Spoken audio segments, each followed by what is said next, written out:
ഇന്ന് എന്റെ സീനിയർ ആയിട്ട് ആളോട് ഞാൻ എന്റെ ഡ്രീമുകൾ അന്നേ പറഞ്ഞിട്ടുണ്ട്. അപ്പൊ അവര് അന്നൊക്കെ തമാശക്ക് എന്നെ കളിയാക്കാൻ ഹെൽപ്പറായിട്ട് ഒരാള് ഡിസൈനർ ആവണം, ഷോപ്പ് ഇടണം, ബിസിനസ് ഇടണം എന്നൊക്കെ പറഞ്ഞ അന്ന് കുറെ കളിയാക്കലൊക്കെ ഉണ്ടായിരുന്നു. ഡ്രസ്സിനോടുള്ള ആഗ്രഹം കൂടി കൂടി വന്നപ്പോ പിന്നെ കംപ്ലീറ്റ് നമ്മൾ ഇതിലേക്ക് ഇറങ്ങി. 100% ഞാൻ ഇതിലേക്ക് ഇറങ്ങി എന്നുള്ളതാണ്. കുറെ ആഗ്രഹങ്ങൾ കൂടി കൂടി വന്നു. എനിക്ക് ഇതിൽ ഡിസൈനർ ആവണം, പിന്നെ ഒരു ബിസിനസ്സിലേക്ക് വരണം. ഇതൊരു പാഷനായി മാറി.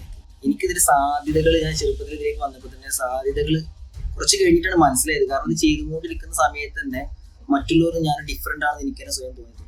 ഈ ബിസിനസ് ചെയ്യേണ്ടത് പാഷനായിട്ട് ചെയ്യണം. സാധാരണ ബിസിനസ് എന്ന് പറഞ്ഞാൽ ഈ ഷോപ്പ് തുടങ്ങിയതിനു ശേഷം ബ്രാൻഡ് ചെയ്യാം. നമ്മൾ ബിസിനസ് നേരെ തിരിച്ചാണ്. ബ്രാൻഡ് ചെയ്ത ഒരു ഡിസൈനറായിട്ട് നമ്മൾ വന്ന് ആ ഒരു ലെവലിലേക്ക് വന്നിട്ടാണ് നമ്മളത് ബിസിനസ്സിലേക്ക് ചെയ്യാൻ പറ്റും. ഫാബ്രിക്കില് ആയിക്കോട്ടെ, സ്റ്റിച്ചിങ്ങിലായിക്കോട്ടെ, അതിന്റെ റോ മെറ്റീരിയൽസിലായിക്കോട്ടെ, ഈവൻ ബട്ടൺസിൽ വരെ നമ്മൾ കോംപ്രമൈസ് ചെയ്യില്ല.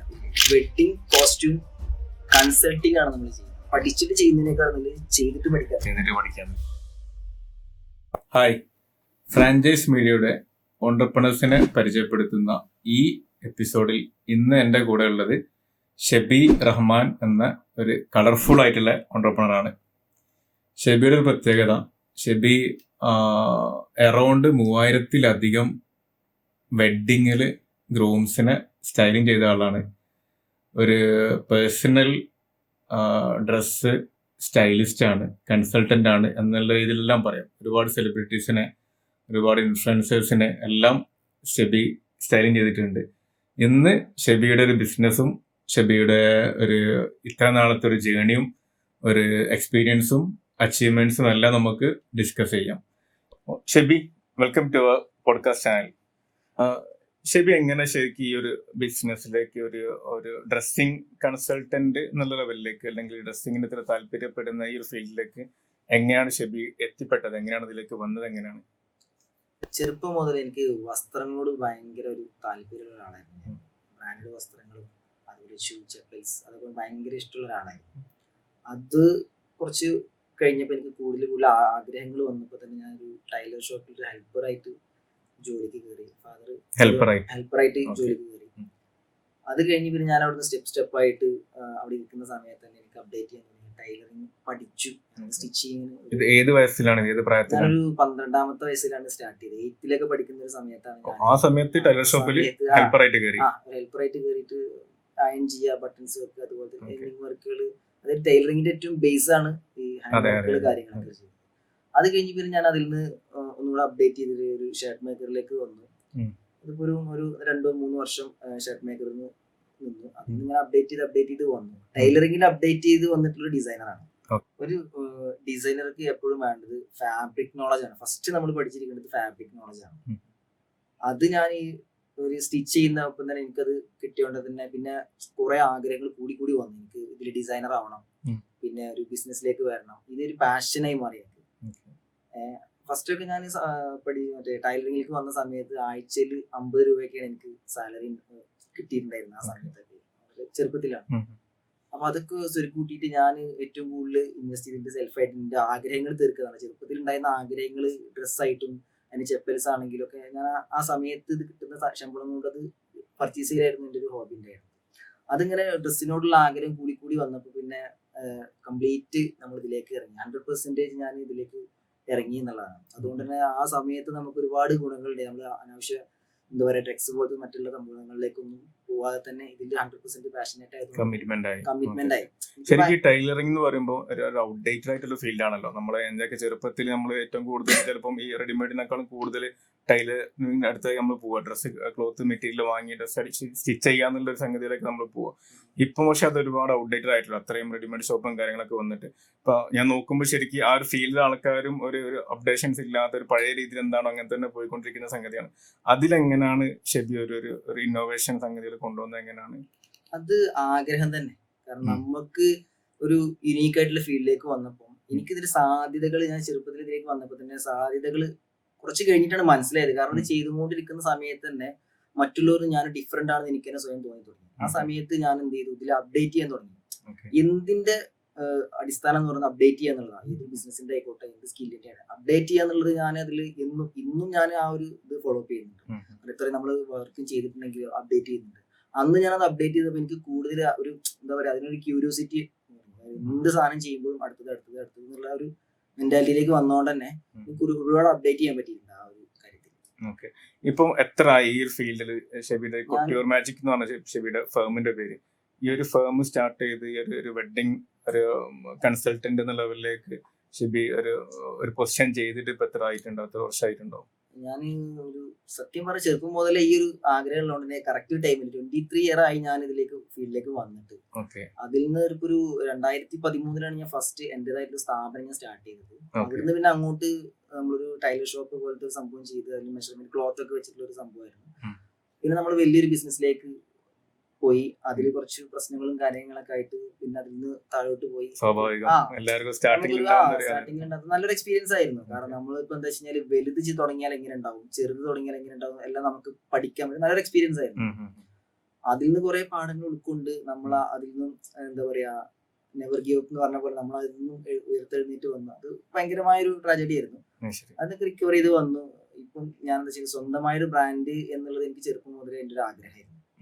പേഴ്സണൽ കോസ്റ്റ്യൂം കൺസൾട്ടിങ് ആണെങ്കിലും വെഡിങ് കോസ്റ്റ്യൂം കൺസൾട്ടിങ് ആണെങ്കിലും നമ്മളത് ഒരു ബ്രാൻഡിലേക്ക് കൊണ്ടുവരിക എന്നുള്ളതായിരുന്നു ചെറുപ്പം മുതൽ എൻ്റെ ആഗ്രഹം ഉണ്ടായിരുന്നു. ഞാനിപ്പോ ഓൾറെഡി ഇപ്പൊ നമുക്ക് പെരിന്തൽമണ്ണ ഒരു സ്റ്റോർ ഉണ്ട്, വളാഞ്ചേരി അതുപോലെ തന്നെ നമുക്കൊരു വെഡിങ്ങിന്റെ സ്റ്റോർ ഉണ്ട്.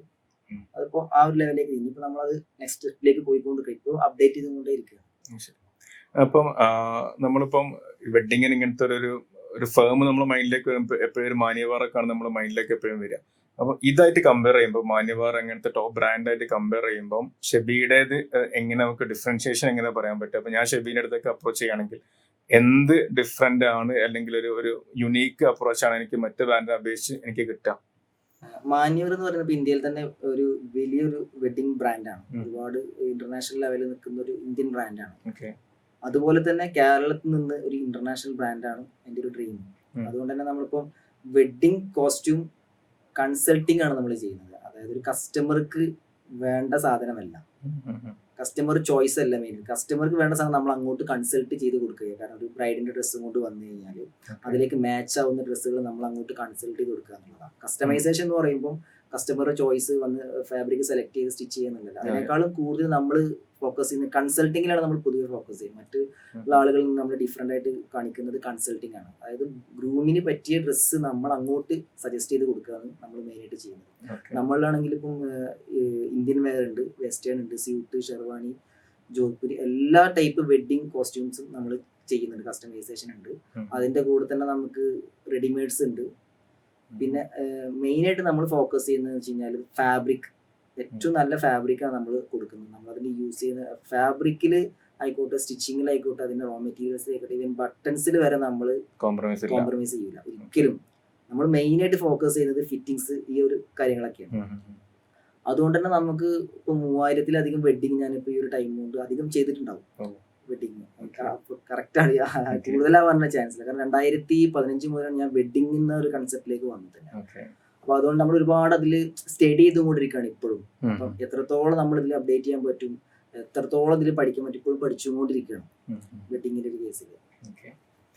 ഇതിലിപ്പം നമ്മള് ഷെബിയുടെ ഒരു സ്ട്രെങ്ത് പറയുകയാണെങ്കിൽ ഇപ്പൊ പറഞ്ഞ ഈ കൺസൾട്ടിങ് എന്നുള്ള ലെവലിലേക്കാണ് ഷെബി നോക്കുന്നത്.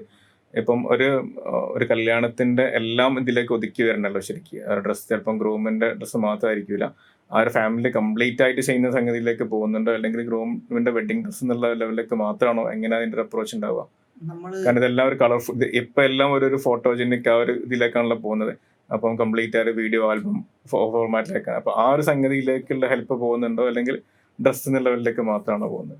നമ്മൾ മെയിൻ ആയിട്ട് ഫോക്കസ് ചെയ്യുന്നത് ഗ്രൂമിന്റെ വെഡിങ് തന്നെയാണ്. പക്ഷെ ചില കസ്റ്റമർ വരുമ്പോൾ ആ ഗ്രൂമിനോട് മാച്ച് ചെയ്ത് നിൽക്കുന്ന രീതിയിലായിരിക്കണം ഗ്രൂമേറ്റ്സിന്റെ ഒക്കെ ഡ്രസ്സ് വേണമെന്ന് പറയുന്നവരുണ്ട്. അവർക്ക് നമ്മൾ എപ്പോഴും നമ്മളൊരു ബഡ്ജറ്റ് ലെവലിലല്ല നോക്കുന്നത്, ക്വാളിറ്റിയാണ് നമ്മൾ മെയിനായിട്ട് നോക്കുന്നത്. ആ ക്വാളിറ്റി അഫോർഡ് ചെയ്യാൻ പറ്റുന്ന കസ്റ്റമർ ആണെന്നുണ്ടെങ്കിൽ നമ്മൾ ഗ്രൂമേറ്റ്സിന് നമ്മൾ കൊടുക്കാറുണ്ട്. ഒരുപാട് വർക്കുകൾ നമ്മൾ ചെയ്തു കൊടുത്തിട്ടുണ്ട്. നമ്മൾ സ്പെഷ്യലായിട്ട് നമ്മൾ ചെയ്യുന്ന ഗ്രൂം വന്നു കഴിഞ്ഞാൽ ഇപ്പം ബ്രൈഡിന്റെ ഡ്രസ്സ് ചിലപ്പം റയർ കളേഴ്സ് ആയിരിക്കാം. അപ്പൊ അതിലേക്ക് ഗ്രൂമിന്റെ കളർ മാച്ച് ചെയ്യണമെന്നുണ്ടെങ്കിൽ നമ്മൾ സ്പെഷ്യലായിട്ട് ചെയ്യുന്ന കളർ നമ്മൾ ഡൈ ചെയ്തിട്ട് കൊടുക്കും, കളർ ചെയ്തിട്ട് കൊടുക്കും. അത് ബ്രൈഡിന്റെ ഡ്രസ്സിലേക്ക് മാച്ച് ചെയ്ത് കൊടുക്കും. നമ്മളെപ്പോഴും ഫോക്കസ് ചെയ്യുന്നത്, നമ്മളവിടെ എല്ലാവരും ബ്രൈഡിനെയാണ് എപ്പോഴും കൂടുതലായിട്ട് എടുത്ത് കാണിക്കാൻ നോക്കുന്നത്. നമ്മൾ ആ ഒരു ലെവലിലേക്ക് ഗ്രൂമിനും കൂടി കൊണ്ടുവരികയാണ്. പല ആളുകളും ഗ്രൂമിനെ ഒരു ഇതിലേക്ക് എന്താ പറയാ കുഴപ്പമില്ല അന്നത്തെ ഒരു സ്ഥലം എന്നൊക്കെ പറഞ്ഞിട്ട് പല സംഭവങ്ങളുണ്ട്. നമ്മൾ മാക്സിമം ഗ്രൂമിനെ മേലോട്ട് കൊണ്ടുവരാൻ നോക്കുന്നത്. അതിന്റെ മേക്കപ്പ് ആണെന്നുണ്ടെങ്കിലും ഹെയർ സ്റ്റൈലിംഗ് കംപ്ലീറ്റ് ഗ്രൂമിന്റെ കൺസൾട്ടിങ് നമ്മൾ മൊത്തത്തിൽ നമ്മൾ ചെയ്യുന്നുണ്ട്. നമ്മളെ മറ്റുള്ളതിൽ നിന്ന് ഡിഫറെന്റ് ആയിട്ട് കൂടുതലും ബ്രൈഡ്സിന്റെ ഡ്രസ്സിലും മറ്റാണ് കൂടുതൽ സ്പെൻഡ് ചെയ്യാം. ഗ്രൂമിന്റെ അങ്ങനെ സ്പെൻഡ് ചെയ്യുന്ന കാണാറില്ലല്ലോ. അപ്പൊ അതിനൊരു ഒരു ഡിഫറെന്റ് കൊണ്ടുവരുന്നുണ്ട് ഷെബിയുടെ കൺസൾട്ടിങ്ങിൽ അല്ലെ, ഒരു മാച്ചിങ് ആക്കി കൊണ്ടുവരാന്നുള്ള സംഗതി. അതായത് നമ്മളിപ്പോ ബ്രൈഡിന്റെ പലരും ഒരു ഫോട്ടോ ഒക്കെ കാണിച്ചിട്ട് നമ്മുടെ അടുത്തേക്ക് വരുന്നുണ്ടാവും, ഒരു ഫോട്ടോ. പക്ഷെ ആ ഒരു ഫോട്ടോ ചിലപ്പം ബ്രൈഡിന്റെ ഡ്രസ്സിലേക്ക് മാച്ച് അല്ലായിരിക്കും. അപ്പൊ നമ്മൾ എന്ത് ചെയ്യും, ആ ബ്രൈഡിന്റെ ഡ്രസ്സിലേക്ക് മാച്ച് ആയിട്ടുള്ള കളേഴ്സ്, പിന്നെ അതിലിപ്പം ചിലതാണ് ഒരു ജോധ്പുരി അതുപോലെ ചെയിൻ കൊടുക്കും, അതുപോലെ ഓപ്പൺ ടൈപ്പ് ഇപ്പൊ ഒരു ട്രെൻഡിങ് ആണ് ഓപ്പൺ ടൈപ്പ് ഇൻഡോ വെസ്റ്റേൺ, അതിലേക്ക് ഷോൾ കൊടുക്കും.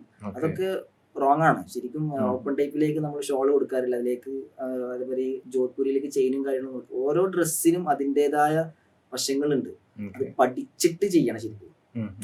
നമ്മളത് എക്സ്പീരിയൻസ് ചെയ്ത് ഓരോ പോയിന്റ് വൈസ് നമ്മളത് ചെയ്തിട്ട് വെറുതെ ഒരു ഡ്രസ് കോഡ് ചെയ്യുന്ന ഇതൊരു കലയാണ്. ആ ഒരു കല ആ ഒരു രീതിയിൽ തന്നെ ചെയ്യണം. എല്ലാ ഇതുപോലെ തന്നെ ഇതും ഒരു കലയാണ്. ഇത് നമ്മളൊരു ഡ്രസ് കോഡ് പോലെ ഒരു ഫോട്ടോ കാണിച്ചതുപോലെ ചെയ്യാം, അത് ആർക്കും വയ്ക്കും.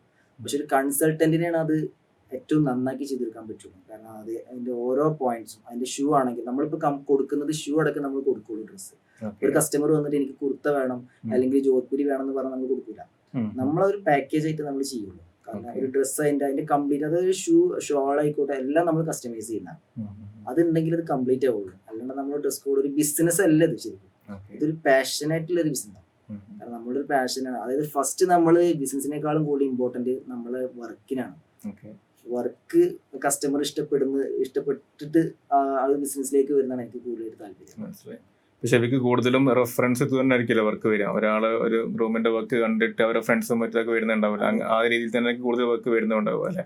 നമുക്ക് അതേപോലെ തന്നെ ഇപ്പൊ നമുക്ക് ഇപ്പം ഷെബിന്റെ അടുത്ത് വരാനുള്ള കാരണം ഒരു ഫ്രാഞ്ചൈസി എൻക്വയറീസും കാര്യങ്ങളൊക്കെ വന്നിട്ടുണ്ടല്ലോ ഓൾറെഡി. അപ്പൊ ഇപ്പൊ നമുക്ക് 2 സ്ഥലത്താണ് കൗണ്ടേഴ്സ് ഉള്ളത്, വളാഞ്ചേരിയും അതേപോലെ പെരിന്തൽമണ്ണ കൗണ്ടർ ഉണ്ട്. അതേപോലെ മറ്റ് ഫ്രാഞ്ചൈസി എൻക്വയറീസ് വരുന്നുണ്ട് അല്ലെ. അപ്പൊ ഷെബി എവിടെ ശരിക്കും ഇത് എക്സ്പാൻഡ് ചെയ്യാൻ നോക്കുന്നത്, ഏത് ഭാഗത്തേക്കാണ് എക്സ്പാൻഡ് ചെയ്യാൻ നോക്കുന്നത്, എവിടെ നിന്നൊക്കെയാണ് എൻക്വയറീസ് വരുന്നത്? കൂടുതലും നമ്മുടെ ഈ മലബാർ ഭാഗത്തു നിന്നാണോ അല്ലെങ്കിൽ മറ്റേ എറണാകുളം സൈഡിൽ നിന്നൊക്കെ എൻക്വയറീസ് വരുന്നുണ്ടോ? എങ്ങനെ അതിന്റെ ഒരു ലെവൽ എങ്ങനെയാണ്? പല സ്ഥലത്തുനിന്നും എൻക്വയറീസ് വരുന്നുണ്ട്. നമ്മളിപ്പോ എടുത്ത് ചാടിയിട്ട് ചെയ്യാൻ പറ്റുന്ന ഒരു സംഭവം അല്ലായിരുന്നു ഇത്. നമ്മളിപ്പോ കുറെ ഒരു 2-3 വർഷമായിട്ട് പെരിന്തൽമണ്ണ ഉണ്ട്, കുറെ വർഷമായിട്ട് ചെയ്യുന്നുണ്ടെങ്കിൽ പലരും നമ്മളോട് കസ്റ്റമേഴ്സ് തന്നെ നമ്മളോട് ചോദിക്കാറുണ്ട്, നമുക്ക് അവിടെ നിന്ന് ചെയ്തുകൂടെ, ഇവിടെ നിന്ന് ചെയ്തുകൂടെ. ഓരോ സ്ഥലങ്ങളിൽ പല ഓൾ കേരളയിൽ നിന്ന് നമുക്ക് കസ്റ്റമർ ഉണ്ട്. തിരുവനന്തപുരം, കാസർഗോഡ് വരെ നമുക്ക് കസ്റ്റമേഴ്സ് പല സ്ഥലത്തു നിന്ന് നമുക്ക് 1 ഡേ കൊണ്ടൊക്കെ ഞാൻ ഡ്രസ്സ് സെറ്റ് കൊടുക്കാറുണ്ട്. കാരണം അഡ്വാൻസ് ഡേറ്റ് ബ്ലോക്ക് ചെയ്ത കസ്റ്റമർ നമ്മളെ മോർണിംഗ് നമ്മുടെ അടുത്ത് വന്ന് മെഷർമെന്റ് എടുത്ത് ഈവനിങ് അവർക്ക് ഡ്രസ്സ് കൊടുക്കുന്നതൊക്കെ നമ്മൾ സ്പെഷ്യലായിട്ട് നമ്മൾ ചെയ്യുന്നത്. തിരുവനന്തപുരത്തെ കസ്റ്റമർ ഇവിടെ വരും, ഏർലി മോർണിംഗ് വരും, അവരെ പിക്ക് ചെയ്യും, നമ്മൾ മെഷർമെന്റ് എടുക്കും. അന്നത്തെ ദിവസം നമ്മൾ യൂണിറ്റ് അവർക്ക് വേണ്ടിയിട്ട് വർക്ക് ചെയ്യും. അത് നമ്മൾ സ്പെഷ്യലായിട്ട് കൊടുക്കുന്നത്. കാരണം ചിലർ പുറത്തുനിന്ന് വന്നിട്ട് കല്യാണത്തിന്റെ ആ ഒരു ലാസ്റ്റ് ടൈമിലേക്ക് ആ സമയത്ത് നമ്മളത് അവർക്ക് വേണ്ടി ഒരു ഡേ മാറ്റി വെച്ചിട്ട് ചെയ്ത് കൊടുക്കാറുണ്ട്. അപ്പൊ അവരൊക്കെ എന്നോട് പറയും, നമുക്ക് നമ്മുടെ നാട്ടിൽ വന്നിട്ട് സ്റ്റോർ അപ്പൊ നമ്മൾ എടുത്തു ചാടി മറ്റുള്ള ബിസിനസ് പോലെ എടുത്തു ചാടി ചെയ്യാൻ പറ്റുന്ന ഒരു ബിസിനസ് അല്ലേ. സാധാരണ ബിസിനസ് എന്ന് പറഞ്ഞാൽ ഷോപ്പ് തുടങ്ങിയതിനു ശേഷം ബ്രാൻഡ് ചെയ്യാം. നമ്മുടെ ബിസിനസ് നേരെ തിരിച്ചാണ്. ബ്രാൻഡ് ചെയ്ത ഒരു ഡിസൈനറായിട്ട് നമ്മൾ വന്ന് ആ ഒരു ലെവലിലേക്ക് വന്നിട്ടാണ് നമ്മളത് ബിസിനസ്സിലേക്ക് ചെയ്യാൻ പറ്റുള്ളൂ.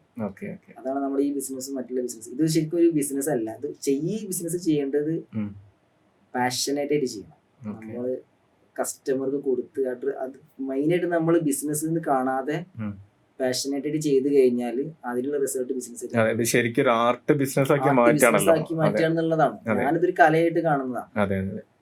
അപ്പൊ നമുക്ക് ശരിക്കും ഇപ്പം ഒരു എക്സാമ്പിൾ പറയുകയാണെങ്കിൽ ഇപ്പൊ തിരൂര് ഭാഗത്ത് നമുക്കൊരു ഫ്രാഞ്ചൈസി എൻക്വയറി വന്നിരിക്കുക. അപ്പൊ ഓൾറെഡി ഷെബിക്കോട് വളാഞ്ചേരി ഉണ്ട്, പെരിന്തൽമണ്ണ ഉണ്ട്.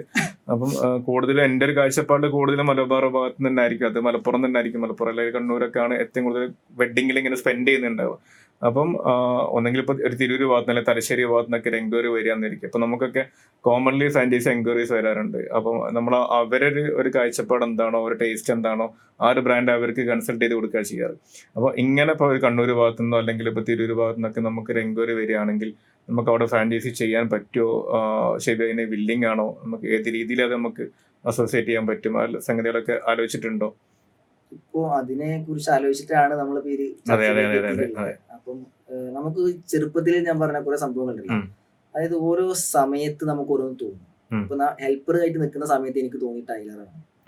ടൈലറായിട്ട് നിൽക്കണം എന്ന് പറയാ നിൽക്കുന്ന പൊസിഷനിൽ നിന്നാണ് എനിക്ക് ഒരു ഫാഷൻ ഡിസൈനറിലേക്ക് മാറണം, ഒരു ഫാഷൻ ഷോ ചെയ്യണം. അന്ന് മുതലേ ഞാൻ എൻ്റെ കൂടെ വർക്ക് ചെയ്യുന്ന എൻ്റെ സീനിയർ ആയിട്ടുള്ള ആളോട് ഞാൻ എൻ്റെ ഡ്രീമുകൾ അന്നേ പറഞ്ഞിട്ടുണ്ടായിരുന്നു. അപ്പൊ അവര് അന്നൊക്കെ തമാശക്ക് എന്നെ കളിയാക്കായിരുന്നു. അവരുടെ ഹെൽപ്പറായിട്ട് ഒരാള് ഡിസൈനർ ആവണം, സ്വന്തമായിട്ട് ഷോപ്പ് ഇടണം, ബിസിനസ് ഇടണം എന്നൊക്കെ പറഞ്ഞ് അന്ന് കുറെ കളിയാക്കലൊക്കെ ഉണ്ടായിരുന്നു.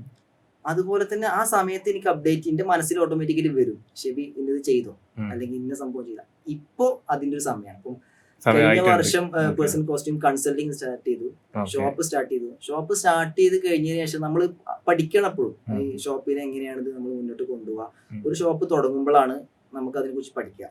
സാധാരണ പഠിച്ചിട്ട് ചെയ്യണം എന്നാണ് പറയാ. ഞാൻ നേരെ തിരിച്ചു ചെയ്തിട്ടാണ് പഠിക്കുക. ഒരു കാര്യം ചെയ്തുകൊണ്ടിരിക്കുമ്പോഴാണ് നമുക്കത് പഠിക്കുള്ളൂ. പഠിച്ചിട്ട് ചെയ്യുന്നതിനേക്കാൾ നല്ലത് ചെയ്തിട്ട് പഠിക്കാൻ. അതുകൊണ്ട് തന്നെ ഒരുപാട്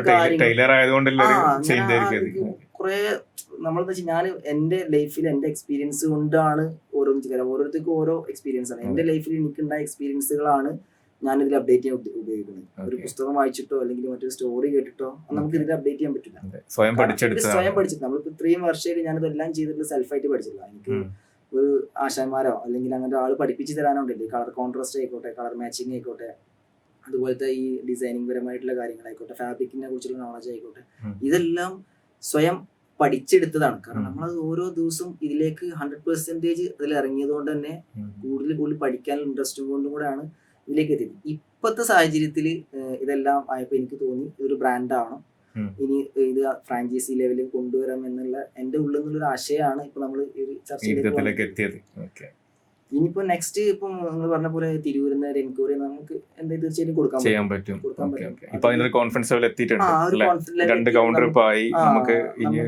പറ്റും. കാര്യങ്ങളൊക്കെ നമ്മൾ ഓൺ പ്രൊഡക്ഷൻ ആണ്, ടീമായിട്ടുണ്ട്.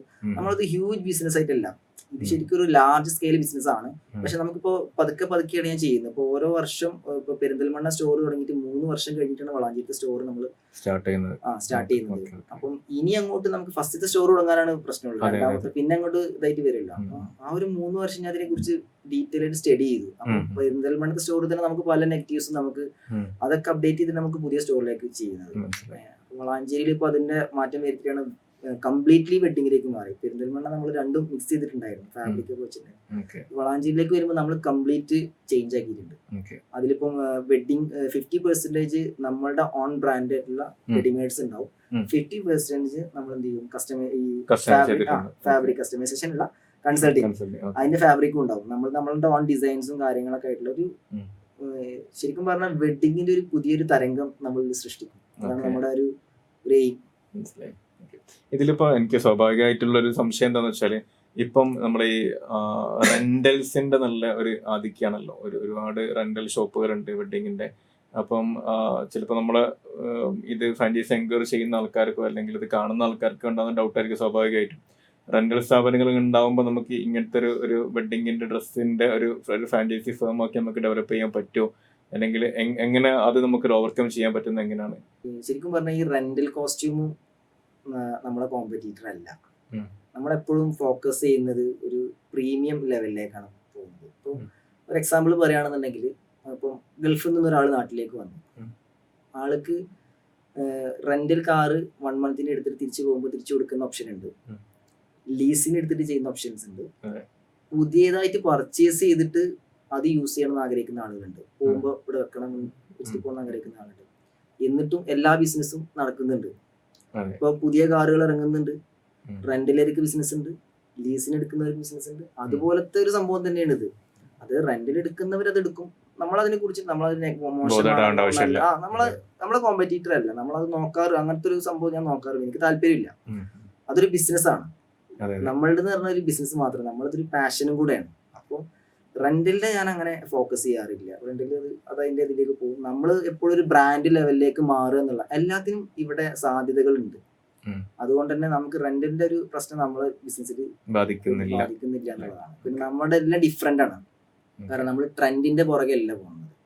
നമ്മൾ പോകുന്നത് എന്ന് വെച്ച് കഴിഞ്ഞാൽ ഒരു എന്താ പറയുക ക്ലാസ് ലെവലിലേക്കുള്ള കസ്റ്റമേഴ്സ് ആണ്. നമുക്ക് ഒരു പ്രീമിയം ലെവലിൽ ഒരു ക്ലയൻസ് ഒരിക്കലും അത് ഫ്രണ്ടിലേക്ക് പോകില്ല അവര്. കാരണം അവർ ഏറ്റവും നല്ലൊരു ഫംഗ്ഷനാണ് ലൈഫില്. ഒരു മനുഷ്യന്റെ 3 അവസ്ഥകളാണ് ഇമ്പോർട്ടന്റ് എന്ന് പറയുന്നത്. ഒന്ന് ജനനം, ഒന്ന് മരണം, ഒന്ന് വെഡിങ്. ഈ മരണം, ഈ 2 ദിവസം നമുക്ക് ഒരു ചോയ്സും ഇല്ല. വസ്ത്രം ഇടാനോ നമുക്കൊരു ചോയ്സും ഇല്ല. നമ്മുടെ ഈ കയ്യിലല്ല. വെഡിങ് എന്ന് പറയുന്ന ഒരു സംഭവമാണ് നമുക്ക് ആകെ കിട്ടുന്ന നമ്മുടെ ലൈഫിൽ വലിയൊരു ഇമ്പോർട്ടൻറ്റ്.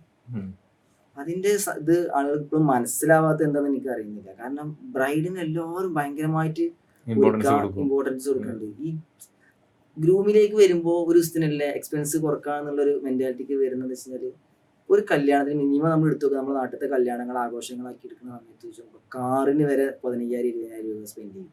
ഓഡിറ്റോറിയത്തിന് ലക്ഷങ്ങൾ മുടക്കും. ഫുഡിനായിക്കോട്ടെ ഒരു മിനിമം ഒരു 5 ലക്ഷം 10 ലക്ഷം ആ ഒരു ഇതിൽ വരും. ഏറ്റവും ചെറിയൊരു കല്യാണം വെച്ചിട്ടുണ്ടെങ്കിൽ ഇതിൽ ഈ ഗ്രൂമിന്റെ ഡ്രസ്സിന് വരുന്നത് ഒരു നമ്മുടെ ഒക്കെ ഇത് വെച്ച് ഒരു 15 to 20 ആണ് സ്റ്റാർട്ടിങ് പാക്കേജ് വരുന്നത്.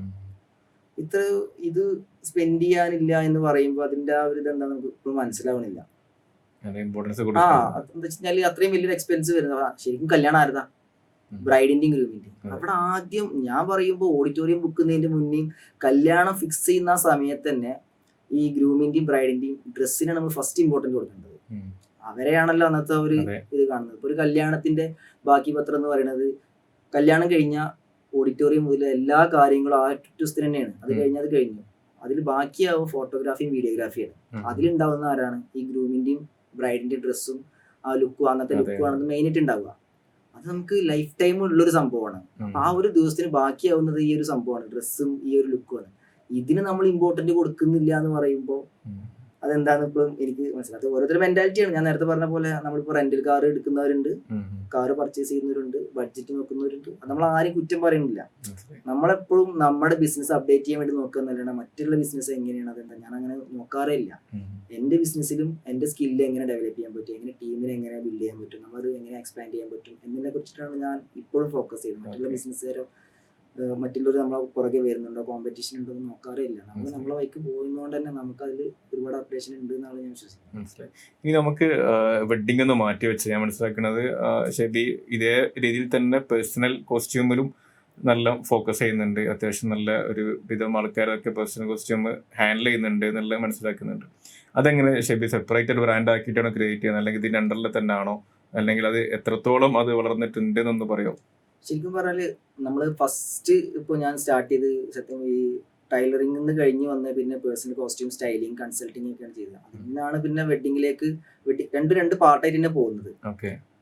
2015 മുതലാണ് ഞാൻ വെഡിങ് തുടങ്ങിയത്. പക്ഷെ അതിന്റെ മുന്നേ ടൈലറിംഗ് ഉണ്ട്. ടൈലറിംഗ് ഇപ്പം കൺസൾട്ടിങ്ങിലേക്ക് വന്നെന്ന് വെച്ച് കഴിഞ്ഞാല് എന്താ പറയാ, ഇപ്പം പല ആളുകൾക്കും ഡ്രസ്സ് വേറെ അറിയണ്ടാവില്ല. പർച്ചേസ് ചെയ്യും, എല്ലാം ബ്രാൻഡഡ് ആയിരിക്കും, പക്ഷെ അതെങ്ങനെ വേറെയാണെന്ന് ആർക്കും അറിയാത്തൊരു പ്രശ്നമുണ്ട്. അപ്പോഴാണ് ഇതിന് സാധ്യത ഉണ്ടെന്ന് നമുക്ക് മനസ്സിലായത്.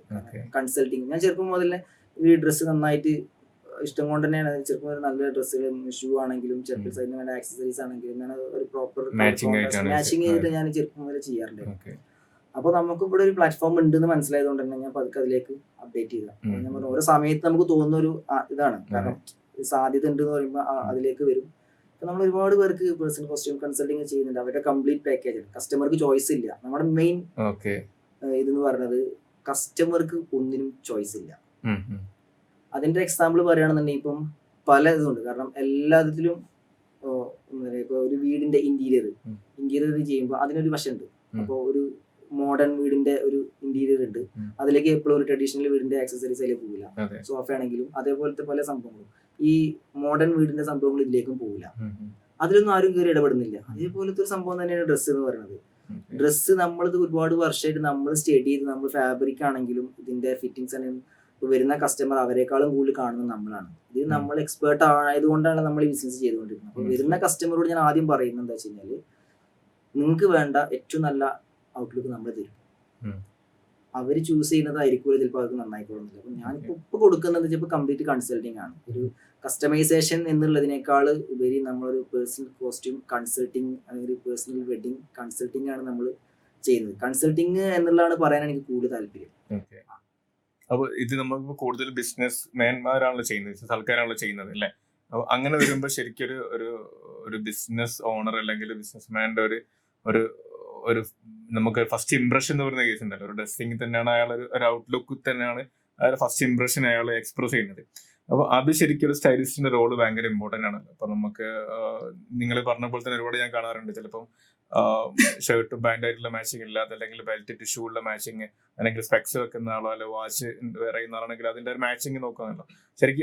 ശരിക്കും നല്ല ആ ഒരു ഫീൽഡിൽ ലാക്ക് ചെയ്യുന്നുണ്ട് ആ ഒരു സംഗതി. നമ്മൾ പലപ്പോഴും അത് കാണാറുണ്ട്.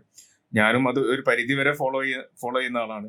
പക്ഷെ അങ്ങനെ നമുക്കൊരു ശരിക്കൊരു ബിസിനസ് ആൾക്കാർക്ക് ഇങ്ങനെ ഒരു സ്റ്റൈലിസ്റ്റിന്റെ റോൾ എത്രത്തോളം ഇമ്പോർട്ടന്റ് ആണെന്നുള്ള എങ്ങനെ നമുക്ക് പറയാൻ പറ്റുക, ആ ഒരു ഇംപ്രഷൻ ഉണ്ടാക്കിയെടുക്കാൻ? സത്യത്തിൽ പറയുകയാണെന്നുണ്ടെങ്കിൽ കേരളത്തിലെ 90% ആളുകൾ, ഞാൻ മനസ്സിലാക്കി, എന്റെ എക്സ്പീരിയൻസ് ആണ് ഞാൻ പറയുന്നത്. എന്ത് കാര്യങ്ങളും ഞാൻ മറ്റുള്ള ഒരു ഇതിന് കോപ്പി അടിച്ചിട്ടൊന്നുമല്ല, എനിക്ക് എന്റെ ലൈഫിൽ ഉണ്ടായ എക്സ്പീരിയൻസുകളാണ് ഞാൻ പറയുന്നത്. 90% ആളുകളും ഡ്രസ്സിംഗ് സെൻസ് കുറവാണ്. സ്റ്റൈലിംഗ് എന്ന് പറയുന്ന സംഭവമുണ്ട്. ഡിസൈനിങ് വേറെ, ടൈലറിങ് വേറെ, ഫാഷന് വേറെ, സ്റ്റൈലിംഗ് വേറെ, ഇതൊക്കെ വേറെ വേറെയാണ്. ഒരു ഡിസൈനർ എന്ന് പറയുമ്പോൾ ഒരു കാറ് ഡിസൈൻ ചെയ്യുന്നത് ഒരു ഡിസൈനർ ആയിരിക്കും, കാറ് വരച്ചൊരു ഡിസൈനർ. അത് മേക്ക് ചെയ്യുന്നത് ഒരു മാനുഫാക്ചറാണ്. അതിനെ നമുക്ക് ടൈലർ എന്ന് വിളിക്കാം. ഡിസൈൻ വരയ്ക്കുന്ന ഒരു ഡിസൈനർ ആയിരിക്കും. ഈ കാറ് റോഡിലേക്ക് ഇറക്കി, അപ്പൊ നമ്മളിപ്പോ റോഡിലൂടെ ഒരുപാട് വണ്ടികൾ പോകുന്നുണ്ടാവും. ചില വണ്ടികൾ കാണുമ്പോൾ ഭയങ്കര ഭംഗിയായിരിക്കും. അതുപോലെ മോഡിഫിക്കേഷൻ എന്ന് പറഞ്ഞൊരു എക്സ്ട്രാ സാധനമുണ്ട്. അതായത് ഇപ്പം നല്ല സ്കേർട്ടിങ്, അലോയ് വീല്, അതുപോലെ സ്മോക്ക് ചെയ്ത്, അങ്ങനെ പല പല കാറിൽ കുറെ ആർട്ടൊക്കെ ചെയ്ത് ചില വണ്ടികൾ നല്ല ഭംഗിയായിട്ട് പോകുന്നതാണ്. 100 കാറ് പോകുമ്പോൾ ഒരെണ്ണ കാറ് പോകുമ്പോൾ നമുക്കത് സ്പെഷ്യലായിട്ട്. അതാണ് സ്റ്റൈലിംഗ്. അതായത് നമ്മൾ എടുത്ത ഡ്രസ്സുകൾ, അതിലേക്ക് വേണ്ട കാര്യങ്ങൾ ആഡ് ചെയ്തിട്ട്, ഇപ്പം കാറ് ഇറക്കി കഴിഞ്ഞാൽ അതിനേക്കാളും ഷോറൂമിൽ നിന്ന് ഇറക്കുന്നതിനേക്കാളും ഭംഗിയായിരിക്കും ഒരു മോഡിഫിക്കേഷൻ ചെയ്ത് കഴിഞ്ഞാൽ അത് ഭംഗി ഉണ്ടാവും. അപ്പൊ അതുപോലത്തെ ഒരു സംഭവമാണ് സ്റ്റൈലിംഗ് എന്ന് പറയുന്നത്. ഇതും മൂന്നും ഡിഫറെന്റ് ആണ്. സ്റ്റൈലിംഗ് എന്ന് പറയുന്നത് സത്യത്തിൽ ആർക്കും അറിയില്ല. എന്താണെന്നറിയാം, പേഴ്സണൽ ഡ്രസ്സിംഗ് എന്ന് പറയുമ്പോൾ നമ്മൾ ആദ്യം ഫോക്കസ് ചെയ്യേണ്ടത് സ്റ്റൈലിംഗ്. ഇത് നല്ല എല്ലാ കാര്യത്തിലും ഇട്ടാ. നമ്മൾ ഡ്രസ്സിങ്ങിന്റെ കാര്യത്തിൽ ഫസ്റ്റ് ശ്രദ്ധിക്കേണ്ടത് സ്റ്റൈലിംഗ് ആണ്. പർച്ചേസ് ചെയ്ത് ലോക്കൽ ബ്രാൻഡ് ആയിക്കോട്ടെ, പ്രീമിയം ബ്രാൻഡ് ആയിക്കോട്ടെ, കസ്റ്റമൈസേഷൻ ആയിക്കോട്ടെ, എന്തും ആയിക്കോട്ടെ, സ്റ്റൈലിംഗ് പ്രോപ്പർ അല്ലാന്നുണ്ടെന്നുണ്ടെങ്കിൽ ആ ഡ്രസ്സ് ഫെയിൽ ആണ്. നമുക്ക് അങ്ങനെ ഇപ്പം ഷെബിയുടെ ഒരു ബിസിനസ്, ഇങ്ങനെ ബിസിനസ്സിലെ ആൾക്കാരെ ഇതുപോലെ ഷെബി സപ്പോർട്ട് ചെയ്ത് അല്ലെങ്കിൽ സ്റ്റൈലിംഗ് ചെയ്ത് നമുക്ക് നല്ലൊരു എക്സാമ്പിൾ പറയാൻ അങ്ങനെ ആരെങ്കിലും ഉണ്ടോ? ആ രീതിയിലേക്ക് നമുക്ക് കാണിക്കാൻ പറ്റിയ ആരെങ്കിലും, ഒന്ന് എടുത്ത് കാണിക്കാൻ പറ്റിയ ആൾക്കാരെങ്കിലും? ഒരുപാട് പേർക്ക് ചെയ്തിട്ടുണ്ട്. അത് പല ഡോക്ടേഴ്സ് ഉണ്ട്. പ്രൊഫൈലില് പറയാൻ ചിലപ്പോൾ പറ്റിയെന്ന് വരില്ല. പല പല ആളുകളുണ്ട്. സെലിബ്രിറ്റീസിന് നമ്മൾ ഒരുപാട് പേർക്ക് ചെയ്തിട്ടുണ്ട്. കുറെ ആൾക്കാർ നമ്മൾ തന്നെ കോണ്ടാക്ട് ചെയ്തത് ഒരു അൻഫാലിന്റെ ഡ്രസ് കോണ്ടാക്ട് ചെയ്തിട്ടില്ല. 3 വർഷമായിട്ട് നമ്മൾ കണ്ടിന്യൂസ് ആയിട്ട് ചെയ്തുകൊണ്ടിരിക്കുന്നത്. നമുക്ക് പിന്നെ കൂടുതലായിട്ട് മൗത്ത് പബ്ലിസിറ്റിയിൽ വരുന്ന കസ്റ്റമേഴ്സ് ആണ്. സോഷ്യൽ മീഡിയയിൽ നമ്മൾ ഉണ്ടെങ്കിലും ഭയങ്കരമായിട്ട് ആക്റ്റീവ് അല്ല. അതുകൊണ്ടാണ് നമ്മൾ അങ്ങനെ ഒരു, അതിലിപ്പോഴും പഠിക്കുന്ന സമയമായതുകൊണ്ട്, ഞാൻ അതിലേക്ക് സ്റ്റഡി ചെയ്യുന്ന സമയം കൊണ്ട് എനിക്ക് 100% ഒരു കാര്യം ആയാൽ മാത്രം അതിലേക്ക് ഇറക്കാൻ പറ്റുള്ളൂ. അതുപോലെ ഞാൻ അതിലേക്ക് സ്റ്റഡി ചെയ്യാണ് ചെയ്യുക. അതുകൊണ്ട് ഇപ്പോഴാണ് നമ്മൾ ഒന്നും കൂടെ അതിലേക്ക് ആക്റ്റീവ് ആയിട്ട്. ഒരുപാട് പേർക്ക് നമ്മൾ പേഴ്സണൽ കോസ്റ്റ്യൂം കൺസൾട്ടിങ് ചെയ്യുന്നുണ്ട്. ബിസിനസ് ആയിക്കോട്ടോ, അതുപോലെ പല ഡോക്ടേഴ്സ്, എഞ്ചിനീയേഴ്സ്, അതുപോലെ മാഷ്, കുറെ ആളുകൾക്ക് നമ്മൾ ചെയ്തു കൊടുക്കുന്നുണ്ട് കൺസൾട്ടിങ് ആണ് അതിന്റെ. അതെ, ഇപ്പൊ ഈ ഒരു പേഴ്സണൽ ബ്രാൻഡിങ്ങിന്റെ ഒരു ടൈമാണല്ലോ നല്ലോണം. ഇവരെ വ്ളോഗേഴ്സിന് ഇഷ്ടം പോലെ ഉണ്ട്, പേഴ്സണൽ ബ്രാൻഡിങ് ചെയ്യുന്ന ആൾക്കാരുണ്ട്. അപ്പൊ ബിസിനസ്സിൽ തന്നെ പേഴ്സണൽ ബ്രാൻഡിങ് നല്ല ഇമ്പോർട്ടന്റ് ആയിട്ട് വരുന്ന ടൈമാണല്ലോ. അപ്പൊ ആ സമയത്ത് തന്നെ ഡ്രസ്സിംഗ് അതിനായിട്ട് ഇമ്പോർട്ടൻസ് ഉണ്ടെന്നാണ് ഞാൻ മനസ്സിലാക്കുന്നത്, അല്ലെ? ആ രീതിയിലേക്ക് പേഴ്സണൽ ബ്രാൻഡിങ് എന്ന് പറയുമ്പോൾ, പേഴ്സണൽ ബ്രാൻഡ് എന്ന് പറയുമ്പോൾ ആളാണ്, പേഴ്സണൽ ബ്രാൻഡ് വ്യക്തിയാണ്. ആ വ്യക്തിക്ക് ഫസ്റ്റ് കൊടുക്കേണ്ടത് ഡ്രസ്സാണ്.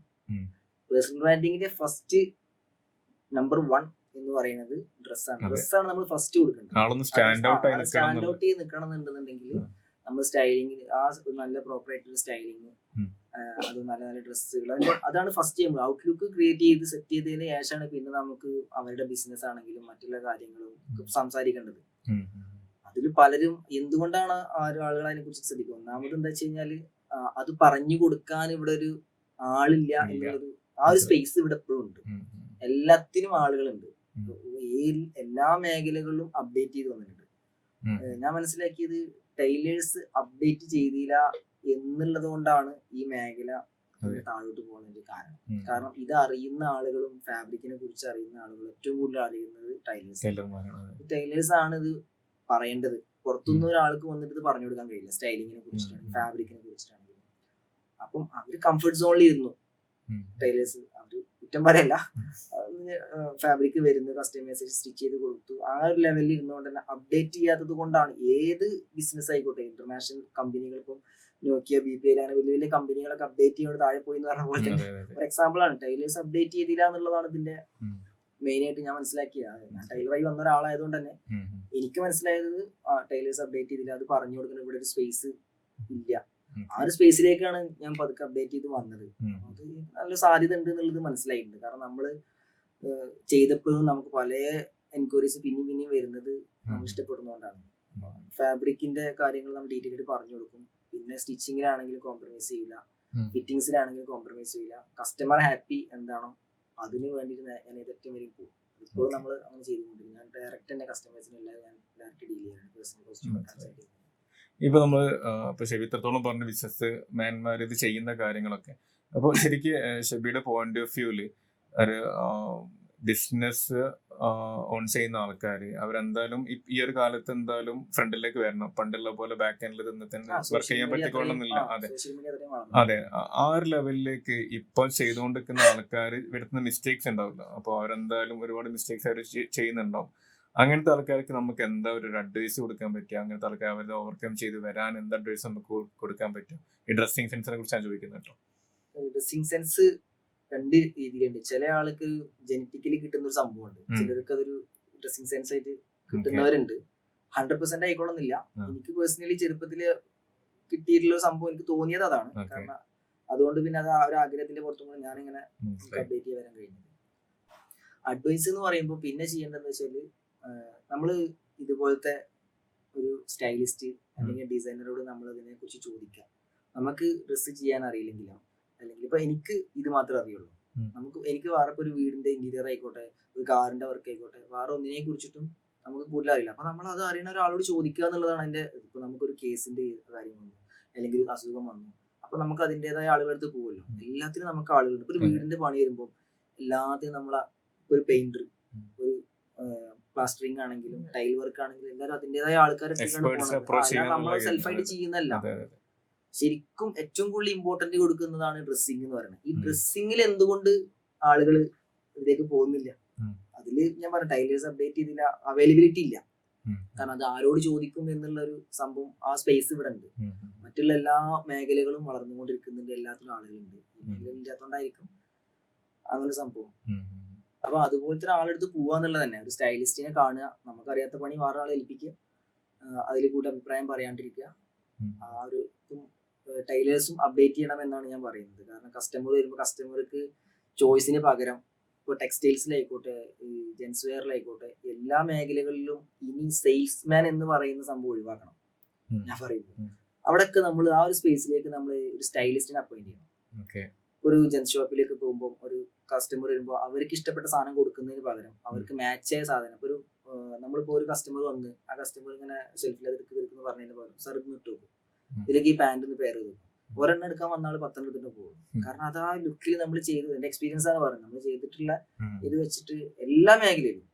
കാരണം കസ്റ്റമർ നമ്മുടെ അടുത്തേക്ക് വരുമ്പോൾ അവർക്ക് നല്ല ഔട്ട്ലുക്കുകൾ കൊടുക്കുക, അതാണ് എല്ലാ അവരെ ആ കസ്റ്റമറുടെ ഒരു ആളുടെ ഒരു ബിസിനസ് എന്താണോ, ആളുടെ വർക്ക് എന്താണോ അതിനനുസരിച്ച് ആൾ ചോദിക്കുക നിങ്ങൾ എന്താണ് ചെയ്യുന്നത്. അപ്പൊ അതിലേക്ക് വേണ്ട ഡ്രസ്സുകൾ നമ്മൾ കൺസൾട്ട് ചെയ്ത് കൊടുക്കുക. ഇങ്ങനെ ചെയ്ത് നോക്കും, ഇപ്പൊ ഇതിലേക്ക് ഇഷ്യൂ പെയർ ചെയ്ത് നോക്കും, ഇങ്ങനെ ബെൽറ്റ് സെയിം കളർ പെയർ ചെയ്ത് നോക്കും, കാഷ്വൽസ് എന്താണ്, ഫോർമൽസ് എന്താണ് ഡിഫറെന്റ് പറഞ്ഞു കൊടുക്കുക, സ്റ്റൈലിങ്ങിനെ കുറിച്ചിട്ട് ഡീറ്റെയിൽ കളർ കോമ്പിനേഷൻസ് പറഞ്ഞു കൊടുക്കുക. അങ്ങനെയൊക്കെ പറയുമ്പോൾ ആ ബിസിനസ് കൂടാനാണ് ചാൻസ്. കാലം മാറുമ്പോൾ അതിനനുസരിച്ച് മാറ്റം വരുത്തണം. അപ്പൊ ഈ ഡ്രസ്സിന്റെ ഫീൽഡിൽ ഒരുപാട് കാലമായിട്ടുള്ള സെയിൽസിങ് എന്ന് പറയുന്നത്, കാരണം സെൽഫിൽ നിന്ന് എടുത്ത് കൊടുക്കുക എന്നുള്ളത്, ആ ഒരു ഇത് മാറ്റി പിടിക്കുക എന്നുള്ള ഒരു സംഭവം ഉണ്ട്. ഷെബി, സത്യം പറഞ്ഞാൽ എനിക്ക് എൻ്റെ കുറച്ച് വർഷങ്ങൾ മുമ്പ്, ഒരു 4-5 വർഷം മുമ്പൊക്കെ എനിക്ക് ശരിക്കും ഡ്രസ്സിങ്ങിനെ കുറിച്ചൊരു കോൺഫിഡൻസ് കുറവുണ്ടായിരുന്നു. ചില ഡ്രസ്സ് അല്ലെ ചില കളേഴ്സ് എനിക്ക് തന്നെ മാച്ച് ആവുമോ എന്നുള്ളൊരു ഡൗട്ട്, ചിലപ്പോൾ ആ സ്കിൻ ടോണിലത് മാച്ച് ആവുമോ എന്നുള്ളൊരു ഡൗട്ട് എനിക്കുണ്ടായിരുന്നു. അപ്പം ഷെബി എന്തായാലും ഇതിൽ എക്സ്പേർട്ട് ആണല്ലോ, ഈ ഒരു ഫാബ്രിക് ഈ ഒരു സംഗതിയിൽ എക്സ്പേർട്ടാണ്. ശരിക്കും ഒരു കളർ അല്ലെങ്കിൽ സ്കിൻ ടോണ് മാച്ച് എന്ന സംഗതി ശരിക്കും വരുന്നുണ്ടോ? എനിക്ക് ഈ വൈറ്റ് കളർ അല്ലെങ്കിൽ ഒരു യെല്ലോ, ലൈറ്റ് യെല്ലോ കളറൊക്കെ എനിക്ക് യൂസ് ചെയ്യാൻ ഭയങ്കര മടിയായിരുന്നു. ഇപ്പം ഞാൻ ഏറ്റവും കൂടുതൽ യൂസ് ചെയ്യുന്ന വൈറ്റ് ആണ്. അപ്പം ശരിക്കും ആ ഒരു കോൺഫിഡൻസ് എനിക്കിപ്പോൾ വന്നു. അപ്പോൾ പക്ഷെ ഇപ്പോഴും കുറെ ആൾക്കാർക്ക് അങ്ങനെ ഉണ്ട്, എൻ്റെ ഫ്രണ്ട്സൊക്കെ സംസാരിക്കാറുണ്ട്, അവർ ചിലപ്പോൾ ഡ്രസ്സ് എടുക്കാൻ പോകുന്ന സമയത്ത് അത് എനിക്ക് തീരെ മാച്ച് ആവില്ല. അപ്പോൾ ആ ഒരു സ്കിൻ ടോൺ മാച്ചിങ് എന്ന സംഗതി ശരിക്കും ഉണ്ടോ ഇതിലേക്ക്? അതിന്റെ ഒരു ആധികാരികമായ വശം നോക്കുകയാണെന്നുണ്ടെങ്കിൽ ഉണ്ടോ ഇല്ല എന്നുള്ളതല്ല. എന്റെ ഒരു ലൈഫ് എക്സ്പീരിയൻസ് വെച്ചിട്ട് ഞാൻ ചെയ്ത വർക്ക് വെച്ചിട്ട് നോക്കുമ്പോൾ അങ്ങനെ ഒരു സംഭവം ഇല്ല എന്നുള്ളതാണ്. ഇല്ല, dark skin tone light skin tone ഇങ്ങനെ കളർ ചേരാനൊന്നുമില്ല. എല്ലാവർക്കും എല്ലാ കളറും ചേരും. ഒരു എക്സാമ്പിൾ പറയുകയാണെങ്കിൽ ഇപ്പോൾ വേൾഡിൽ തന്നെ ഏറ്റവും കൂടുതൽ പ്രൊഫഷണൽ മോഡൽസ് ഉള്ളത് ആഫ്രിക്കൻസ് ആണ്. അവരിടുന്ന കളേഴ്സ് എന്ന് പറഞ്ഞാൽ ഫ്ലോറസെന്റ് കളേഴ്സ്, വൈറ്റ് ഷെയ്ഡ്സ്, ഒരുപാട് കളേഴ്സ് അവർ യൂസ് ചെയ്യുന്നുണ്ട്. ഇമ്പോർട്ടന്റ് എപ്പോഴും സ്റ്റൈലിങ്ങിനാണ്. ഏത് സ്കിൻ ടോൺ ആയിക്കോട്ടെ, നമ്മൾ ഒരു ഡിസൈനറെ സംബന്ധിച്ചിടത്തോളം ഇന്ന സ്കിൻ ടോൺ എന്നുള്ളതില്ല. നമ്മൾ ഏത് സ്കിൻ ടോണിലെ ആളുകൾക്കും ഒരേപോലെ അത് സെറ്റ് ചെയ്ത് കൊടുക്കാൻ പറ്റും. അങ്ങനെ ഒരു സ്കിൻ ടോണിനനുസരിച്ച് ഒരു കളറൊന്നും ഇല്ല. അതൊരു തെറ്റായ ധാരണ എന്നാണ് എന്റെ എക്സ്പീരിയൻസ് എനിക്ക് പഠിച്ചിട്ടുള്ളത്. കാരണം ഡാർക്ക് സ്കിൻ ടോണിനും ലൈറ്റ് സ്കിൻ ടോണിനും എല്ലാ ഫെയർ ആയിട്ടുള്ള എല്ലാ ആളുകൾക്കും നമ്മൾ ചെയ്ത് കൊടുക്കുന്നതുകൊണ്ട് തന്നെ എല്ലാ കളേഴ്സും നമ്മൾ പലരും ഇതേപോലെ ചോദിച്ചു വന്ന അവരോട് ഞാൻ പറയും, അവർ പറയും എനിക്ക് ബ്ലാക്ക് വേണ്ട അല്ലെങ്കിൽ വൈറ്റ് വേണ്ട എന്ന് പറയുമ്പോൾ അവർ എന്താണോ വേണ്ടതെന്ന് പറഞ്ഞ് ആ സാധനം വെച്ചിട്ട് നമ്മളത് സെറ്റ് ചെയ്ത് കൊടുക്കാം. അപ്പൊ അവർ നല്ല ഹാപ്പി ആയിട്ടുണ്ട്. ഒരുപാട് കസ്റ്റമർക്ക് നമ്മൾ അങ്ങനെ ചെയ്തിട്ടുണ്ട്. കാരണം അവർ വേണ്ടെന്ന് പറഞ്ഞ കളർ വെച്ചിട്ട് അവരെ ഹാപ്പി ആക്കുന്ന രീതിയിൽ സ്റ്റൈൽ ചെയ്ത് കൊടുത്തിട്ട് അത് ഇങ്ങനെ ചെയ്താലും അത് ഇങ്ങനെ ആവും എന്ന് പറഞ്ഞ പല കസ്റ്റമർ. അപ്പം ഒരു 99% കസ്റ്റമർ ഒരു ഹാപ്പിയാണ് നമ്മൾ ചെയ്ത് കൊടുത്തിട്ട് മാച്ചിങ് വെച്ചിട്ട്. വേണ്ടാന്ന് പറഞ്ഞ സാധനം നമ്മൾ കൊടുക്കുക, അതുകൊണ്ട് തന്നെ അവരതിൽ ഹാപ്പിയാവും. അങ്ങനെ ഒരു സംഭവം ഇല്ല എന്നുള്ളതാണ് എന്റെ ഒരു എക്സ്പീരിയൻസ് വെച്ച് പറയുന്നത്. മറ്റുള്ള വശങ്ങളൊന്നും ഇപ്പൊ ഇത് പറഞ്ഞപ്പോ ഞാൻ വേറെ കാര്യം ഓർത്ത്, നമുക്ക് ഒരു ഇപ്പൊ ഷെബിയുടെ എത്ര നാളത്തെ എക്സ്പീരിയൻസ് ഉണ്ടല്ലോ, 23 വർഷത്തോളം എക്സ്പീരിയൻസ് ഉണ്ട് ഈ ഒരു ഫീൽഡിൽ. അപ്പം ശരിക്കും ഇതില് ഇപ്പൊ പേഴ്സണലി നോക്കുമ്പോൾ നമ്മളെല്ലാവരും ഡെയിലി യൂസ് ചെയ്യുന്ന സംഗതിയാണെങ്കിൽ നമുക്ക് നോളജ് കുറവാണ്, ഫാബ്രിക് നോളജ് നമുക്ക് കുറവാണ്. അപ്പൊ ശരിക്കും ഇതില് ഫാബ്രിക് നോക്കുകയാണെങ്കിൽ തന്നെ ശരിക്കും നമുക്ക് പർച്ചേസ് ചെയ്യുന്ന സമയത്ത് നമ്മൾ നോക്കേണ്ട കാര്യങ്ങൾ എന്തൊക്കെയാണ്? ഈ ഷെബിയുടെ ഫാബ്രിക് നോളജ് ഒന്ന് ഷെയർ ചെയ്യാൻ പറ്റും? ഏതൊക്കെ രീതിയിൽ ഒരാൾക്ക് അഡ്വൈസ് കൊടുക്കുകയാണെങ്കിൽ എന്തൊക്കെയാണ് നമ്മൾ ശ്രദ്ധിക്കേണ്ടതെന്നുള്ള കാര്യങ്ങളിലേക്ക്? ഫാബ്രിക്കിനെ കുറിച്ച് പറയുകയാണെങ്കിൽ ഒരുപാട് പറയാനുണ്ടാവും. കാരണം ഒരുപാട് ഐറ്റം ഫാബ്രിക്സ് ഉണ്ട്. ഇപ്പൊ ചിലരുടെ അടുത്ത് ചില ഫോട്ടോസ് സെലിബ്രിറ്റീസ് ഷാറുഖ് ഖാനൊക്കെ ഇട്ട ഫോട്ടോ എടുത്ത് വൈറ്റ് ഷർട്ട് നല്ല ഭംഗിയുണ്ട് ഇതുപോലെ ചെയ്യണമെന്ന് പറഞ്ഞിട്ട് നമ്മുടെ അടുത്ത് വരും. എന്നിട്ട് അവര് ഫസ്റ്റ് ഒക്കെ കുറച്ച് മുന്നേ അപ്പം ഒരു വൈറ്റ് ഫാബ്രിക് കൊണ്ടുവരും. ആ ഒരു ഫോട്ടോയിൽ കാണുന്ന ആ ഒരു ഫിറ്റിങ്സും ഇത് മാത്രമല്ല, ആ ഫാബ്രിക്കിനൊരു ഇമ്പോർട്ടൻ്റ് ഉണ്ട്. നമ്മളെല്ലാം ഇപ്പോൾ വൈറ്റിൽ തന്നെ ഒരുപാട് വേരിയേഷൻസ് ഉണ്ട്. ലിനൻ ഉണ്ട്, കോട്ടൺ ഉണ്ട്, ഗിസ ഉണ്ട്, പല പല ടൈപ്പ് ഫാബ്രിക് ഉണ്ട്. ഫാബ്രിക് നന്നാവുമ്പോഴാണ് ഫിറ്റിങ്സ് നന്നാവുള്ളൂ. അപ്പോഴാണ് നമുക്ക് ആ ലുക്ക് വൈസും അത് നന്നാവുള്ളൂ. ഇപ്പം ചില ഫാബ്രിക്കിലേക്ക് നമ്മളിപ്പം ഹാൻഡ് വർക്ക്, നമ്മൾ വെഡിങ്ങിലേക്ക് വരുമ്പോഴാണെങ്കിലും ഹാൻഡ് വർക്ക് ചെയ്യുമ്പോൾ ചില ഫാബ്രിക്കിലേക്ക് നമ്മൾ സൂചി എത്തുമ്പോൾ ചുളിവുകൾ വരും. അപ്പൊ എല്ലാ ഫാബ്രിക്കും നമുക്കത് ചെയ്യാൻ പറ്റില്ല. വെഡിങ്ങിലേക്ക് പോകുമ്പോൾ നമ്മൾ എപ്പോഴും സിൽക്കി ടൈപ്പ് സാധനങ്ങൾ, ആ ഒരു ടൈപ്പ് പാർട്ടി വെയർ ടൈപ്പ് സാധനങ്ങളാണ് കൊടുക്കുക. പിന്നെ ഒരു കാഷ്വൽ വെയറിലേക്ക് പോകുമ്പോൾ ഏറ്റവും നല്ല ഫാബ്രിക് എന്ന് പറയുന്നത് ലിനനാണ്. ലിനൻ ഫാബ്രിക്കിൽ കുറെ സംഭവങ്ങൾ ചെയ്യാൻ പറ്റും. പിന്നെ ഒരു എക്സിക്യൂട്ടീവ് ലെവലിലേക്ക് പോകുമ്പോൾ ഒരു ഗിസ കോട്ടൺസ്, അങ്ങനെ കുറെ. ഞാൻ എപ്പോഴും ഫാബ്രിക് നന്നാവുമ്പോൾ അതിനനുസരിച്ച് ലുക്ക് വൈസിലും മാറ്റങ്ങൾ. ഫിറ്റിംഗ്സ് സ്റ്റിച്ച് ചെയ്യാനാണെന്നുണ്ടെങ്കിലും അതിന്റെ ചുളിവുകളായിക്കോട്ടെ, അതിന്റെ പെർഫെക്ഷൻ ആയിക്കോട്ടെ, അതേപോലെ അതിന്റെ റോ മെറ്റീരിയൽസ്, അതിൽ ഉപയോഗിക്കുന്ന റോ മെറ്റീരിയൽസ്, ബട്ടൺസ്, ഇതൊക്കെ ഇമ്പോർട്ടന്റ് ഉണ്ട്. അപ്പോഴാണ് അതൊരു ക്ലാസ് ആയിട്ട് തോന്നിയിട്ടുള്ളൂ. അപ്പം ഒരുപാട് പേര് വന്നിട്ട് ഫാബ്രിക് അത് ഫോട്ടോ കാണിച്ച് ഇതേപോലെ വരണം എന്ന് പറയുമ്പോൾ ഫാബ്രിക് എക്സ്പെൻസീവ് എടുത്തു കഴിഞ്ഞാൽ അതിനനുസരിച്ച് ക്വാളിറ്റി ഉണ്ടാവും. ഫാബ്രിക്സ് പ്രൈസ് കുറഞ്ഞെടുക്കുമ്പോൾ ആ ഒരു മാറ്റം അതിൽ ഫീൽ ചെയ്യും. ഫാബ്രിക്കിനെ കുറിച്ചിട്ട് ശരിക്കും ലിനനിൽ തന്നെ ഇപ്പൊ ഞാനൊരു ലിനൻ ലവർക്ക് വരാം, പിന്നെ എന്റെ ഫാബ്രിക് ലിനൻ മാത്രമേ യൂസ് ചെയ്യുന്നു. ലിനൻ തന്നെ ശരിക്കും ഒരുപാട് വെറൈറ്റീസ് ഇല്ല. ഈ 40 ലീസ് 60 ലീസ് എന്നൊക്കെ പറയുന്ന രീതിയിൽ കുറച്ച് വെറൈറ്റീസ് ഇല്ല. ശരിക്കും അതില് ഒരു ഇന്റർനാഷണൽ ലെവലിൽ നോക്കുകയാണെങ്കിലും എല്ലാ ഒരു കാറ്റഗറി ആൾക്കാരും യൂസ് ചെയ്യുന്ന ഒരു കാഷ്വൽ വെയർ എന്ന ലെവലിലേക്കാണല്ലോ ലിനൻ വരുന്നത്. അപ്പൊ അതിൽ ഈ ഒരു ഡിഫറൻഷിയേഷൻ, ഇതിന്റെ ഫാബ്രിക്കിന്റെ ഈ ഒരു ലീസ് എന്ന് പറഞ്ഞ സംഗതി ഉണ്ടല്ലോ, 60 ലീസ് 40 ലീസ് 70 ലീസ് എന്നൊക്കെ പറയുന്നത്, അത് ശരിക്കും എന്താണ്? അതിനെ കുറിച്ചൊരു സംഗതി ഒരു അഡ്വൈസ് ചെയ്യുകയാണെങ്കിൽ എന്താണ് പറയാൻ പറ്റുക? ലിനനെ കുറിച്ച് പറയുകയാണെന്നുണ്ടെങ്കിൽ ലിനനാണ് ഞാൻ ആർക്കാണെങ്കിൽ എപ്പോഴും ചോദിച്ചാൽ സജസ്റ്റ് ചെയ്യുന്നത് ഫസ്റ്റ് ഫാബ്രിക് ലിനൻ. ഓഫ്കോഴ്സ് ഞാൻ യൂസ് ചെയ്യുന്നത് കൂടുതൽ ലിനനാണ്. അതൊരു റിച്ച്നെസ് കൂടെ കാണിക്കുന്ന ഒരു ഫാബ്രിക്കാണ്. ലിനന്റെ ഒരു സെൻസ് എന്ന് പറയുന്നത് നമ്മളൊരു യൂറോപ്യൻ കൾച്ചർ ലെവലിൽ വരുന്നൊരു സാധനമാണ്. നമ്മുടെ ഇന്ത്യയിൽ അതിന്റെ ഒരു ഇത് വരുന്നില്ല. അതൊരു നാച്ചുറൽ സംഭവം. ഫ്ലാക്സ് എന്ന് പറഞ്ഞൊരു ചെടിയുണ്ട്, അതിന്റെ ഒരു ഇതിൽ നിന്ന് വരുന്നൊരു നാച്ചുറൽ ആയിട്ടുള്ള ഫാബ്രിക് ആണ് ലിനൻ എന്ന് പറയുന്നത്. അപ്പൊ നൂറ്റാണ്ടുകൾ 1000 വർഷമൊക്കെ പഴക്കുണ്ടാവും, നൂറ്റാണ്ടുകളോളം പഴക്കുണ്ട് ലിനൻ. അപ്പൊ ഈജിപ്തില് മമ്മിയൊക്കെ പൊതിയുന്നത്, മമ്മീന്റെ ഒക്കെ ഇത് ചെയ്തത് ലിനൻ ഫാബ്രിക് കൊണ്ടാണ്. അതിന് ഒരുപാട് ഗുണങ്ങളുണ്ട്. കാരണം ബാക്ടീരിയ ഉള്ളിലേക്ക് കിടക്കില്ല, അങ്ങനെ കുറെ സംഭവം. അതുകൊണ്ടാണ് അത് കേടുകൊണ്ടാതെ മമ്മി കുറെ കാലം യൂസ് ചെയ്യാൻ പറ്റുന്നത്. അങ്ങനെ ഫാബ്രിക് ലിനൻ അങ്ങനെ ഒരുപാട് ക്വാളിറ്റീസ് ഉണ്ട്. അതേപോലെ തന്നെ കംഫർട്ടബിൾ ആണ്, ബ്രീത്തബിൾ ആണ്, പിന്നെ നമ്മുടെ സ്കിന്നിനും നല്ലതാണ്. പിന്നെ അങ്ങനെ ഒരുപാട് ഗുണങ്ങളുള്ള സംഭവം. ഞാൻ എപ്പോഴും സജസ്റ്റ് ചെയ്ത് കൊടുക്കുന്നത് ലിനൻ ഫാബ്രിക് ആണ്. 60 80 100 എന്ന് പറയുന്നത് എല്ലാം 100%. അതിന്റെ തിക്നെസ് കൗണ്ടിനാണ് നമ്മൾ ലീ എന്ന് പറയുന്നത്. അപ്പൊ 44 ലീ എന്ന് പറയുമ്പോൾ നമ്മൾ പാൻസിനെ കുറച്ച് കനം കൂടിയ ഫാബ്രിക്സ് ആണ് യൂസ് ചെയ്യാം. അത് ഒരു 44 30 അങ്ങനത്തെ ഒരു കുറെ തിക്നെസ്സിനാണോ നമ്മളൊരു നൂലിന്റെ കനം വരുമല്ലോ, കനത്തിനാണ് നമ്മൾ കൗണ്ട്. ആ കൗണ്ടാണ് ഈ 60 80 100 എന്ന് പറയുന്നത്. അപ്പം 44 എന്ന് പറയുന്നത് ഒരു ഏറ്റവും നമ്മളിപ്പം ഒരു തേക്ക് ഒക്കെ എടുത്തു കഴിഞ്ഞാൽ ഒരു കാതിൽ എന്നൊക്കെ പറയില്ലേ, ഏറ്റവും കൂടുതലത്തെ കാതിലാണ് നമ്മൾ 100 120 150 എന്നൊക്കെ പറയും. അതിന്റെ പുറത്തേക്ക് വരുമ്പോൾ അതിന്റെ ക്വാളിറ്റി കുറഞ്ഞു വരും. ഏറ്റവും എക്സ്പെൻസീവ് ഫാബ്രിക് എന്ന് പറഞ്ഞാൽ 150 ഒരു 5000 rupees ഒക്കെ വരുന്ന ഫാബ്രിക്സ് ഉണ്ട്. ആ ഒരു ഫാബ്രിക് 150 നൂലൊന്നും നമുക്ക് കണ്ണോട് നോക്കി ചിലപ്പോൾ കാണാൻ പറ്റില്ല. 44 എന്നൊക്കെ പറയുമ്പോൾ ശരിക്കും നോക്കി കാണാൻ പറ്റും. ഇപ്പൊ നമ്മളിപ്പോ കോമൺ ആയിട്ട് നമ്മളിപ്പോൾ അവൈലബിൾ ആയിട്ടുള്ള ലിനൻ എന്ന് പറയുന്നത് 60 ആണ്. 60 ആണ് നമുക്ക് മാർക്കറ്റിൽ ഏറ്റവും കൂടുതലായിട്ട് പോകുന്ന ഫാബ്രിക്. പിന്നെ പാൻസിൽ വരുമ്പോൾ 44 പിന്നെ 80 100 കൂടുതലായിട്ട് വരുന്നത് വൈറ്റ് ഫാബ്രിക്സിലാണ്. 60 ആണ് 60 to 80 ആണ് നമ്മൾ കൂടുതലായിട്ട് മാർക്കറ്റിൽ സെയിൽ. എല്ലാം 100%. പലരും ഇങ്ങോട്ട് ചോദിച്ചൊരു സംശയമാണിത്, 60 എന്ന് പറയുമ്പോൾ 60% ആണോ എന്ന് ചോദിക്കുന്നത്. 100% അല്ല, എല്ലാം ലിനൻ തന്നെയാണ്, 100% തന്നെയാണ്. 100%ലെ ഒരു കൗണ്ടിന് പറയുന്നതാണ് 60 എന്ന് പറയുന്നത്. ലിനനെ കുറിച്ചിട്ട് പറയുന്നത്. ശരി, നമ്മളിപ്പോ ലിനൻ പറഞ്ഞ പോലെ തന്നെ എനിക്കിപ്പോ പെട്ടെന്ന് ഓർമ്മ വന്നൊരു ഹെമ്പ് എന്ന് പറഞ്ഞൊരു മെറ്റീരിയൽ ഇങ്ങനെ കേൾക്കാറുണ്ട്. അപ്പം അതിനെ കുറിച്ച് എനിക്ക് വലിയ ഐഡിയ ഇല്ല. എന്താണ് സംഗതി എന്ന് പറയുക? ഹെമ്പ് എന്ന് പറഞ്ഞാൽ എന്ത് മെറ്റീരിയലാണ്, എങ്ങനെ, എന്താ അതിന്റെ പ്രത്യേകത? അത് ലിനന്റെ ആ ഒരു കാറ്റഗറിപ്പെട്ട സംഭവം തന്നെയാണ്. പറയുമ്പോ ഒരു കടുവ ആ ഒരു കാറ്റഗറി പെട്ട പൂച്ച എന്ന് പറഞ്ഞ പോലെ തന്നെ അതിന്റെ വേറെ കാറ്റഗറി. പക്ഷെ അത് വരുന്നത് കഞ്ചാവ് ചെടിയിൽ നിന്ന് ഉണ്ടാകുന്ന ഒരു സംഭവമാണ് ഹെമ്പ് എന്ന് പറഞ്ഞ ഫാബ്രിക്. അപ്പൊ അത്ര ഒരു സുലഭമായിട്ടുള്ള സംഭവമല്ല. ഒരുപാട് കുറച്ച് ടൈപ്പ് ഓഫ് കളേഴ്സ് മാത്രമേ ഉള്ളൂ. ലിനന്റെ അത്ര ഒരു ഇതിലേക്ക് വന്നിട്ടില്ല. വൈറ്റിലാണ് അത് കൂടുതലായിട്ടുള്ളത്. നമ്മളവിടെ അത്ര ഒരു ട്രെൻഡിങ് ആയിട്ടോ അല്ലെങ്കിൽ ഫേമസ് അല്ല സംഭവം. ഹെമ്പ് ഉണ്ട്, ഫാബ്രിക് ഉണ്ട്, പക്ഷെ അത് ഒരു കഞ്ചാവ് ചെടിയിൽ നിന്ന് ഉണ്ടാകുന്ന ഒരു ടൈപ്പ് നാച്ചുറൽ ആയിട്ടുള്ള ഫാബ്രിക് തന്നെയാണ്. അങ്ങനെ വരുന്ന ഒരു ഫാബ്രിക് ആണ്. കൂടുതലായിട്ടുള്ള സംഭവം മാർക്കറ്റിൽ അവൈലബിൾ ആയി തന്നെ നമ്മൾ അതിലേക്ക് കൂടുതലായിട്ട് പോയിട്ടില്ല. ലിനന്റെ ആ ഒരു കാറ്റഗറി പെട്ടെന്ന് നാച്ചുറൽ ആയതുകൊണ്ട് തന്നെ ലിനന്റെ ആ ഒരു കാറ്റഗറി പെട്ടെന്ന് ആ ഒരു ഫീലൊക്കെ അതിനുണ്ട്. ലിനന്റെ അതേ ഫീൽ തന്നെ ആയിരിക്കും ഹെമ്പിനും. വേറെ കാറ്റഗറി ആണെന്ന് മാത്രമേ ഉള്ളൂ. വേറെ കാറ്റഗറിയാണ്. ഉണ്ടാക്കുന്നത് രണ്ട് ചെടിയിൽ നിന്നാണ്. ഫ്ലാക്സ് എന്നാണ് ലിനൻ ഉണ്ടാക്കുന്നത്. ഇത് കഞ്ചാവ് എന്ന് പറഞ്ഞ ഒരു ഇതിൽ നിന്ന് വരുന്ന ഒരു സംഭവമാണ്. ആ ഒരു ഡിഫറെന്റ് ഉണ്ട്. പക്ഷെ ഫീല് ഏറെക്കുറെ ഒരേപോലെ തന്നെയാണ്.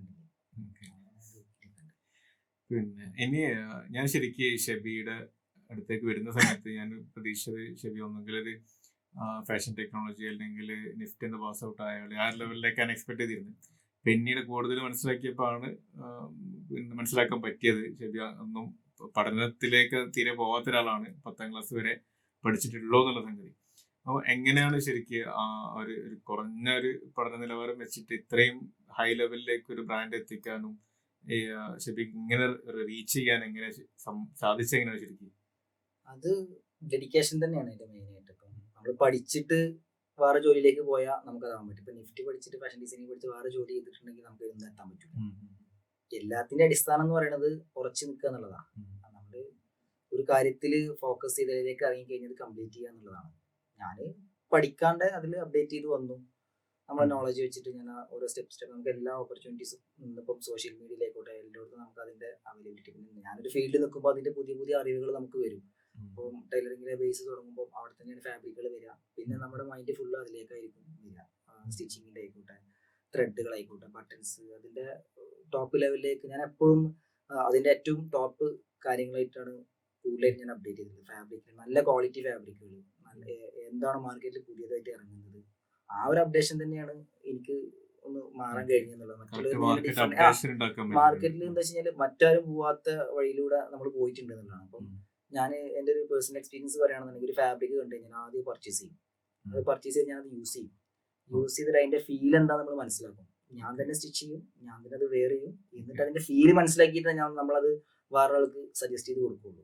അത് എല്ലാ ഫാബ്രിക്കും ഞാൻ ഇന്നിപ്പോൾ അവൈലബിൾ ആയിട്ടുള്ള മാർക്കറ്റിൽ എല്ലാ ഫാബ്രിക്കും നമ്മളെ മാർക്കറ്റിൽ അവൈലബിൾ ഓൾമോസ്റ്റ് എല്ലാ ഫാബ്രിക്കും ഞാൻ യൂസ് ചെയ്തിട്ട് എക്സ്പീരിയൻസ് ചെയ്തിട്ട് എന്നിട്ട് നമ്മളത് വേറെ ആൾക്ക് സജസ്റ്റ് ചെയ്ത് കൊടുക്കുള്ളൂ. ഏറ്റവും ക്വാളിറ്റി കുറഞ്ഞ ഫാബ്രിക്കും ഇന്ന് അവൈലബിൾ ആയിട്ടുള്ള ഏറ്റവും പ്രീമിയം ഫാബ്രിക്കും യൂസ് ചെയ്തിട്ട് അതുപോലെ തന്നെയാണ് ബ്രാൻഡഡ് വസ്ത്രങ്ങളെല്ലാം. ഷൂ ആണെങ്കിലും എല്ലാ സാധനങ്ങളും നമ്മളൊരാൾക്ക് ഒരു സാധനം സജസ്റ്റ് ചെയ്ത് കൊടുക്കുമ്പോൾ നമ്മൾ അതിന്റെ ഫീൽ ചെയ്തിട്ട് എക്സ്പീരിയൻസ് ചെയ്തിട്ട് പഠിച്ചു കഴിയുമ്പോൾ നമുക്ക് അതിന്റെ ഗുണങ്ങളും ദോഷങ്ങളും ആ കസ്റ്റമർക്ക് പറഞ്ഞു കൊടുക്കാൻ പറ്റുള്ളൂ. അതൊരു എക്സ്പീരിയൻസ് ആണ്. ഇപ്പൊ ഷെബി ഇങ്ങനെയൊക്കെ പറഞ്ഞെങ്കിലും ഒരു ബിസിനസ്സിന് ശരിക്കും ഒരു പൊസിഷൻ ചെയ്യണമെങ്കിൽ ഷെബിനെ ഒരു മാർക്കറ്റിലേക്ക് പൊസിഷൻ ചെയ്യണമെങ്കിൽ നമുക്ക് അത്യാവശ്യം ബ്രാൻഡിങ്, മാർക്കറ്റിംഗ് ആക്ടിവിറ്റീസ്, ടൂൾസ് ഒക്കെ ചെയ്യേണ്ടി വരും. അപ്പം ഒന്നുമില്ല, എന്തായാലും ഷെബിക്ക് ഇത് റീച്ച് ഔട്ട് ചെയ്യാൻ പറ്റില്ല. എന്ത് ടൈപ്പ് ഓഫ് മാർക്കറ്റിംഗ് ആക്ടിവിറ്റി അല്ലെങ്കിൽ ഒരു ബ്രാൻഡിങ് ടൂൾസ് ആണ് ഷെബി യൂസ് ചെയ്തത്? ഒരു ഫാഷൻ ബ്രാൻഡ് എന്ന് പറയുമ്പോൾ അതിൽ ഫസ്റ്റ് ആയിട്ട് വേണ്ടത് അതിന്റെ പീക്ക് ലെവലിൽ നിന്നത് ഫാഷൻ ഷോ ആണ്. ഞാൻ ഉപയോഗിച്ചൊരു ടൂൾ എന്ന് പറയുമ്പോൾ ഫാഷൻ ഷോ തന്നെയാണ്. ഫാഷൻ ഷോ നടത്തുന്ന അതായത് നമ്മളിപ്പോൾ കുറേ പഠിച്ചു, പക്ഷെ നമ്മൾ എത്രത്തോളം പഠിച്ചാലും കസ്റ്റമേഴ്സ് നമ്മളെ അടുത്തേക്ക് വരുമ്പോൾ നമുക്ക് ട്രസ്റ്റ് ഇല്ല. കാരണം നമ്മൾ ഡിസൈനർ ആണെന്ന് നമ്മളെ എക്സ്പീരിയൻസ് നമുക്കെല്ലാം അറിയുള്ളൂ, കാരണം അവർക്ക് പറഞ്ഞു കൊടുക്കുമ്പോഴും. പക്ഷെ ആ സമയത്ത് സോഷ്യൽ മീഡിയയിൽ ഞാൻ സ്റ്റാർട്ട് ചെയ്യുന്ന സമയത്ത് തന്നെ നമുക്ക് എറണാകുളത്ത് വെച്ചിട്ട് ഒരു ഫാഷൻ ഷോ ചെയ്യണ്ടായി ഫസ്റ്റ് 2019. അപ്പം അന്ന് ഞാൻ അവിടെ എറണാകുളത്ത് ഷോ ചെയ്യുന്നത് പല ആളുകൾ എന്നോട് പറഞ്ഞു, എറണാകുളത്ത് ഒരു ഫാഷൻ ഷോ ചെയ്തിട്ട് നമുക്ക് ഇവിടെ എന്ത് ബിസിനസ് കിട്ടാനാണ്, നമ്മുടെ നാട്ടിൽ എന്ത് ബിസിനസ് കിട്ടാണെന്ന് ചോദിച്ചു. ഞാനന്ന് അവിടെ പരസ്യമല്ല ചെയ്തത്, പരസ്യം ബ്രാൻഡിങ് രണ്ടാണ്. ഞാൻ ഡിസൈനർ എന്നുള്ള രീതിയിലാണ് എന്നെ ബ്രാൻഡ് ചെയ്തത് അവിടെ. ഇപ്പൊ നമ്മുടെ പ്രൊഫൈലിൽ ഇപ്പം ഒരു ഫാഷൻ ഷോ ചെയ്തതിന് ശേഷം എന്റെ പ്രൊഫൈലിൽ ഉണ്ടായ മാറ്റങ്ങൾ എന്താ വെച്ച് കഴിഞ്ഞാൽ, ഇപ്പൊ കസ്റ്റമർ വരുമ്പോൾ നമ്മുടെ പ്രൊഫൈല് കാണുമ്പോൾ നമ്മൾ ചെയ്ത വർക്കുകൾ കാണുമ്പോൾ അവർ ഡിസൈനറായി ഒന്നും അറിയാത്ത ഒരാൾ പോയിട്ട് ഒരു ഫാഷൻ ഷോ ചെയ്യില്ല. അത്യാവശ്യം പ്രൊഫൈൽ ഞാൻ ചെയ്തിട്ടുള്ള ഷോസ് എന്ന് പറഞ്ഞാൽ അത്യാവശ്യം പ്രീമിയം ഷോസ് ആണ്. ഇന്ത്യയിൽ തന്നെ ഏറ്റവും ഫേമസ് ആയിട്ടുള്ള ഇന്ത്യൻ ഡിസൈനർ ലീഗ് എന്ന് പറഞ്ഞ ഷോ ചെയ്തിട്ടുണ്ട്, കേരള ഫാഷൻ റൺവേ എന്ന് പറഞ്ഞ ചെയ്തിട്ടുണ്ട്, ഇന്റർനാഷണൽ ഡിസൈനർ ലീഗ് ദുബായിൽ ചെയ്തിട്ടുണ്ട്, ബാംഗ്ലൂർ ചെയ്തിട്ടുണ്ട്. ഇന്ന് കേരളത്തിൽ തന്നെ ഓൾമോസ്റ്റ് ഒരു 10ഓളം ഡിസൈനർ ഷോ, ഫാഷൻ ഷോ എന്നല്ല ഡിസൈനർ ഷോ. ഒരു ഡിസൈനറെ സംബന്ധിച്ചിടത്തോളം ആളുടെ പീക്ക് ലെവലാണ് ഫാഷൻ ഷോ. ബ്രാൻഡ് ചെയ്യാൻ പറ്റുന്ന ഒരു ഓരോ മേഖലകൾക്കും ഓരോ പൊസിഷൻ ഉണ്ടല്ലോ, അതേപോലെ നമ്മളെ പൊസിഷൻ ചെയ്യാൻ പറ്റിയതും നമ്മളെ ബ്രാൻഡ് ചെയ്യാൻ പറ്റുന്ന ഒരു മേഖലയാണ് ഡിസൈനർ ഷോ. എപ്പോഴും ഒരു ടൈലർമാർ ആയിക്കോട്ടെ, ഇനി വരുന്ന ബിസിനസ് എപ്പോഴും ഒരു ഫാഷൻ ഷോ ചെയ്ത് നമ്മളെ പ്രൊഫൈലില് അങ്ങനെ ഒരു സംഭവം ക്രിയേറ്റ് ചെയ്ത് കഴിഞ്ഞാൽ എന്റെ പേഴ്സണൽ എക്സ്പീരിയൻസ് കൊണ്ടാണ് പറയുന്നത്. കാരണം കസ്റ്റമർ വരുമ്പോൾ നമുക്ക് കിട്ടുന്ന ഒരു വാല്യൂ ഡിഫറെന്റ് ആണ്. ഫസ്റ്റ് നമ്മൾ പറഞ്ഞ് കൺവിൻസ് ചെയ്യണം. ഇത് നമ്മൾ ഷോ ചെയ്ത് നമ്മളെ പ്രൊഫൈൽ കാണിച്ചു കഴിഞ്ഞ് കഴിഞ്ഞാൽ ഓട്ടോമാറ്റിക് ആയിട്ട് നമുക്ക് എന്ത് ചെയ്യും, കസ്റ്റമർ നമ്മൾ ട്രസ്റ്റ് ആവും. ആദ്യത്തെ നമ്മൾ സംസാരിക്കേണ്ടി വരില്ല. ഫാഷൻ ഷോ ചെയ്തതിന് ശേഷം രണ്ടും എക്സ്പീരിയൻസ് ഒരാൾ എന്നുള്ള രീതിയിൽ എനിക്ക് ഏറ്റവും കൂടുതൽ യൂസ് ചെയ്തിട്ട് ലൈഫിൽ ഇമ്പോർട്ടൻ്റ് ആണ്. അതിന് പല രീതിയിലും ഉള്ള ആളുകൾ, കാരണം ഫാഷൻ ഷോ എന്ന് പറഞ്ഞാൽ ആ കാലഘട്ടത്തിലൊക്കെ പല ആളുകളൊക്കെ പല രീതിയിലൊക്കെയാണ് സംസാരിക്കുന്നത്. ഞാൻ എപ്പോഴും എൻ്റെ ബ്രാൻഡ് അതിനൊരു തരത്തിലേക്ക് എത്തിക്കണം എന്ന് അതിൻ്റെ ഒരു മുൻ വിഷനോട് കൂടിയിട്ടാണ് ഞാനത് എടുത്തിട്ടുള്ളത്. അങ്ങനെ പറയുമ്പോൾ ഷെബിക്ക് നമുക്ക് എല്ലാവർക്കും ഒരു ഡ്രീം ഉണ്ടാവുമല്ലോ. ഇപ്പം ഒരു ബിസിനസ് ചെയ്തുകൊണ്ടിരിക്കുമ്പോൾ ഇപ്പൊ എത്രത്തോളം കാര്യങ്ങൾ ഷെബി ചെയ്തു, ഇനിയും അതിൽ ഒരുപാട് ചെയ്യാനുള്ളതുണ്ട്. അപ്പൊ നിങ്ങൾ ഒരു ഡ്രീം എന്ന് പറഞ്ഞ രീതിയിലേക്ക് നമുക്ക് ഇനി എന്തെങ്കിലും ചെയ്യേണ്ടതായിട്ട് മനസ്സിലുള്ള സംഗതി എന്താണ്? ഡ്രീമാണ് പിന്നെ ഇവിടെ എത്തിച്ചിട്ടുള്ളത്. എന്റെ അടങ്ങാത്ത ഡ്രീം, എല്ലാം ഡ്രീമിന്റെ പുറത്താണ്. അതായത് ചെറുപ്പത്തിൽ തന്നെ ഉണ്ടാവുന്ന ആഗ്രഹങ്ങൾ കൂട്ടിയിട്ട് ഡ്രീമിലേക്ക് കൂടുന്നത്. ഞാൻ ചെറുപ്പത്തിൽ തന്നെ ഒരു നടക്കാൻ പോകുന്ന ഒരു ഞാൻ എവിടെ എത്തണം എന്ന് ചെറുപ്പത്തിൽ ഞാനത് ഡ്രീം കണ്ടിട്ടുണ്ടാവും. അവിടേക്കാണ് നമ്മൾ എത്തിപ്പെടുക. ഇനിയിപ്പോ എന്റെ ഡ്രീം എന്ന് പറയുമ്പോൾ നമ്മൾ ഒരുപാട് ബ്രാഞ്ചുകൾ ഓപ്പൺ ചെയ്യണം എന്നുള്ളതാണ്. പിന്നെ ഷെബി എന്ന് പറഞ്ഞിട്ട് ഡിസൈനർ, എനിക്ക് അങ്ങനെ ഒരു ആഗ്രഹമുണ്ട്. പേഴ്സണൽ ഡിസൈനർ കൺസൾട്ടന്റ് എന്നൊക്കെ പറയുമ്പോൾ ഒരു ഷെബി എന്ന് പറഞ്ഞ ഡിസൈനർ അല്ല, ഒരു ഫാബ്രിക്കിനെ കുറിച്ച് ഒരു ഡ്രസ്സിനെ പറ്റി പറയുമ്പോൾ നമ്മുടെ ഒരു ഫേസ് ആളുകൾ അറിയണം എന്നൊരു ആ ഒരു ആഗ്രഹമാണ് എനിക്ക്. അല്ലാണ്ട് ഷെബി എന്ന് പറയുന്ന ഡിസൈനർ ആയിട്ടൊന്നുമില്ല. ഡ്രസ്സിനെ കുറിച്ച് ആളുകൾ പറയുമ്പോൾ നമ്മളുടെ ഒരു ഫേസ് വരണം. അത് കഴിഞ്ഞ് പിന്നെ അടുത്തൊരു ഡ്രീം എന്ന് പറഞ്ഞാൽ വേൾഡിൽ തന്നെ ഏറ്റവും വലിയ ഷോ ആണ് പാരീസ് ഫാഷൻ വീക്ക് എന്ന് പറയുന്ന സംഭവം. അത് ചെയ്യണം, മിലാൻ ഫാഷൻ വീക്ക്. അതൊക്കെ ഡ്രീമാണ്. അതൊക്കെ ഓൾറെഡി നമ്മൾ മനസ്സിൽ ഇങ്ങനെ ആഗ്രഹിക്കുന്ന കുറെ കാര്യങ്ങളാണ്. അപ്പൊ നമ്മൾ ദുബായിൽ ചെയ്ത് വലിയൊരു എക്സ്പീരിയൻസ് ആണ്. കാരണം ഇന്റർനാഷണൽ ലെവലിൽ ഷോ ചെയ്യാൻ പറ്റി ദുബായിൽ വെച്ചിട്ട്. പിന്നെ ഒരുപാട് അവാർഡ്സ് നമുക്ക് വാങ്ങിച്ചിട്ടുണ്ട്. ക്രിയേറ്റീവ് ഡിസൈനർക്കുള്ള അവാർഡ് ദുബായിൽ വെച്ച് വാങ്ങിച്ചിട്ടുണ്ട് 2022. അതുപോലെ തന്നെ കൊച്ചിയിലുള്ള ഹോളിഡേയിൽ വെച്ചിട്ടുള്ള പ്രോഗ്രാംസിൽ ഡിസൈൻ ഒരുപാട് അവാർഡ്സ് നമുക്ക് ഗോവയിൽ വെച്ച് കിട്ടിയിട്ടുണ്ട്. ഒരുപാട് സ്ഥലത്ത് ഗസ്റ്റ് ആയിട്ട് നമുക്ക് പോകാൻ പറ്റിയിട്ടുണ്ട്. അതൊക്കെ നമ്മൾ ഈ ഒരു ഫാഷൻ ഷോ നമ്മളൊരു ബ്രാൻഡായിട്ട് വന്നു. അതായത് ആളുകൾ ഡിസൈനർ എന്നുള്ള ലേബിൾ നമുക്ക് തന്നത് കൊണ്ട് തന്നെ അങ്ങനെ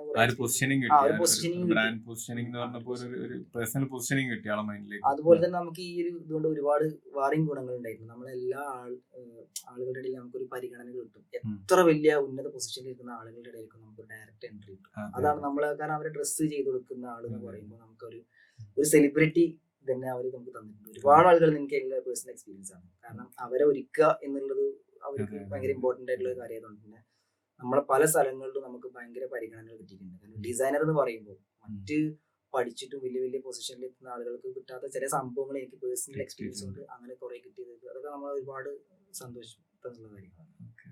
ഇനി നമ്മൾ വീണ്ടും നമ്മളെ ഫ്രാഞ്ചൈസിയുടെ ഒരു ഡൗട്ടിൽ ക്വസ്റ്റ്യൻ ചോദിക്കുകയാണെങ്കിൽ, നമുക്ക് ഈ ഒരു ബിസിനസിനെ കുറിച്ച് നമ്മൾ പറഞ്ഞു, ഇതെങ്ങനെ മാർക്കറ്റിലേക്ക് എത്തിക്കാന്നുള്ള കാര്യങ്ങളെല്ലാം പറഞ്ഞു. അപ്പൊ ഇതിന്റെ ഒരു സ്കോപ്പ് പറയുകയാണെങ്കിൽ, അപ്പോൾ ഈ ഒരു ബിസിനസിന്റെ ഫ്രാഞ്ചൈസ് എടുക്കാൻ താല്പര്യപ്പെടുന്ന ആൾക്കാരാണെങ്കിൽ ഈ ഒരു വെഡിങ് കൺസൾട്ടിങ് ബ്രാൻഡ് എന്ന ലെവലിലേക്ക് നമ്മളൊരു കുട്ടിയൂർ മാജിക് എന്ന ബ്രാൻഡ് ഒരാൾ ഫ്രാഞ്ചൈസി എടുക്കുകയാണെങ്കിൽ അവർക്ക് അതിൽ എത്രത്തോളം സ്കോപ്പ് ഉണ്ട് നമുക്ക് പറയാൻ പറ്റും, ഒരു ഫ്യൂച്ചർ ഉണ്ട് എന്ന് പറയാൻ പറ്റും നമുക്ക്? ഫ്യൂച്ചർ എന്ന് പറയുമ്പോൾ ഇപ്പൊ വെഡിങ് ഇനിയിപ്പം താഴോട്ട് പോകില്ല. കാരണം വെഡിങ് ഡ്രസ്സുകൾ ആർഭാടങ്ങളും ആഘോഷങ്ങളും കൂടിക്കൊണ്ടിരിക്കുന്ന ഒരു കാലഘട്ടമാണ്. അപ്പം ഒരു ഡ്രസ്സിനെ സംബന്ധിച്ച് അതിന്റെ പീക്ക് ലെവലാണ് കസ്റ്റമൈസ്, അതേപോലെ കൺസൾട്ടിങ്, അതായത് നമുക്ക് വേണ്ട സാധനങ്ങൾ സ്റ്റിച്ച് ചെയ്തെടുക്കുക എന്നുള്ളതാണ് അതിന്റെ ഒരു പീക്ക്. അതിന്റെ മേലോട്ട് ഇനി ഒരു സംഭവം വരാനില്ല. അപ്പൊ അതിൽ എത്രത്തോളം നല്ല രീതിയിൽ കൊടുക്കാൻ പറ്റുക എന്നുള്ളതാണ് നമ്മൾ നോക്കുന്നത് മെയിനായിട്ട്. ഇപ്പം ഒരു എക്സാമ്പിൾ പറയുകയാണെങ്കിൽ ഇപ്പം ഇതിന്റെ സാധ്യതകൾ പറയാണ്. ഇപ്പം യൂസ്ഡ് കാർ വാങ്ങിക്കുന്നവരുണ്ട്, ഫ്രഷ് കാർ വാങ്ങിക്കുന്നത്, BMW അങ്ങനെ പ്രീമിയം കാർ വാങ്ങിക്കുന്നവരുണ്ട്. അത് ഓരോരുത്തരുടെ മൈൻഡ് സെറ്റ് ആണ്. എന്നിട്ട് ഇപ്പൊ യൂസ്ഡ് കാർ ഒരുപാട് ഉണ്ടായിട്ട് പുതിയ കാറിന്റെ മാർക്കറ്റ് അവിടെ ഇടിയുന്നില്ല. പുതിയ കാർ കുറെ പർച്ചേസ് ചെയ്ത് വെച്ചിട്ട് ഇവിടെ ഇടിയുന്നില്ല. ഇപ്പം മാർക്കറ്റിലുള്ളതെന്ന് വെച്ച് കഴിഞ്ഞാൽ ഇപ്പം റെന്റൽസ് ഉണ്ട്, കോസ്റ്റ്യൂം, അതേപോലെ കുറഞ്ഞ ബഡ്ജറ്റിൽ ചെയ്ത് കൊടുക്കുന്നവരുണ്ട്. നമ്മളതൊന്നുമല്ല, നമ്മളിപ്പോ ഒരു പ്രീമിയം കാർ പർച്ചേസ് ചെയ്യുന്ന ആ ഒരു ലേബിൾ, ആ ഒരു ബ്രാൻഡിങ്ങിലാണ് നമ്മൾ നമ്മുടെ ബ്രാൻഡിനെ പൊസിഷൻ ചെയ്തിട്ടുള്ളത്. അപ്പൊ എല്ലാത്തിനും സാധ്യതകളുണ്ട് ഇവിടെ. നമ്മളെപ്പോഴും നമ്മൾ ആ ഒരു ബ്രാൻഡ് കീപ്പ് ചെയ്തിട്ട്, ഞാൻ എപ്പോഴും സ്റ്റഡി ചെയ്ത് തന്നെ ഒരു പ്രീമിയം ബ്രാൻഡ്, അതായത് കേരളത്തിൽ നിന്ന് വെറുതെ ഒരു വെഡിങ്ങിന്റെ ഒരു ഇന്റർനാഷണൽ ബ്രാൻഡാണ് അത്.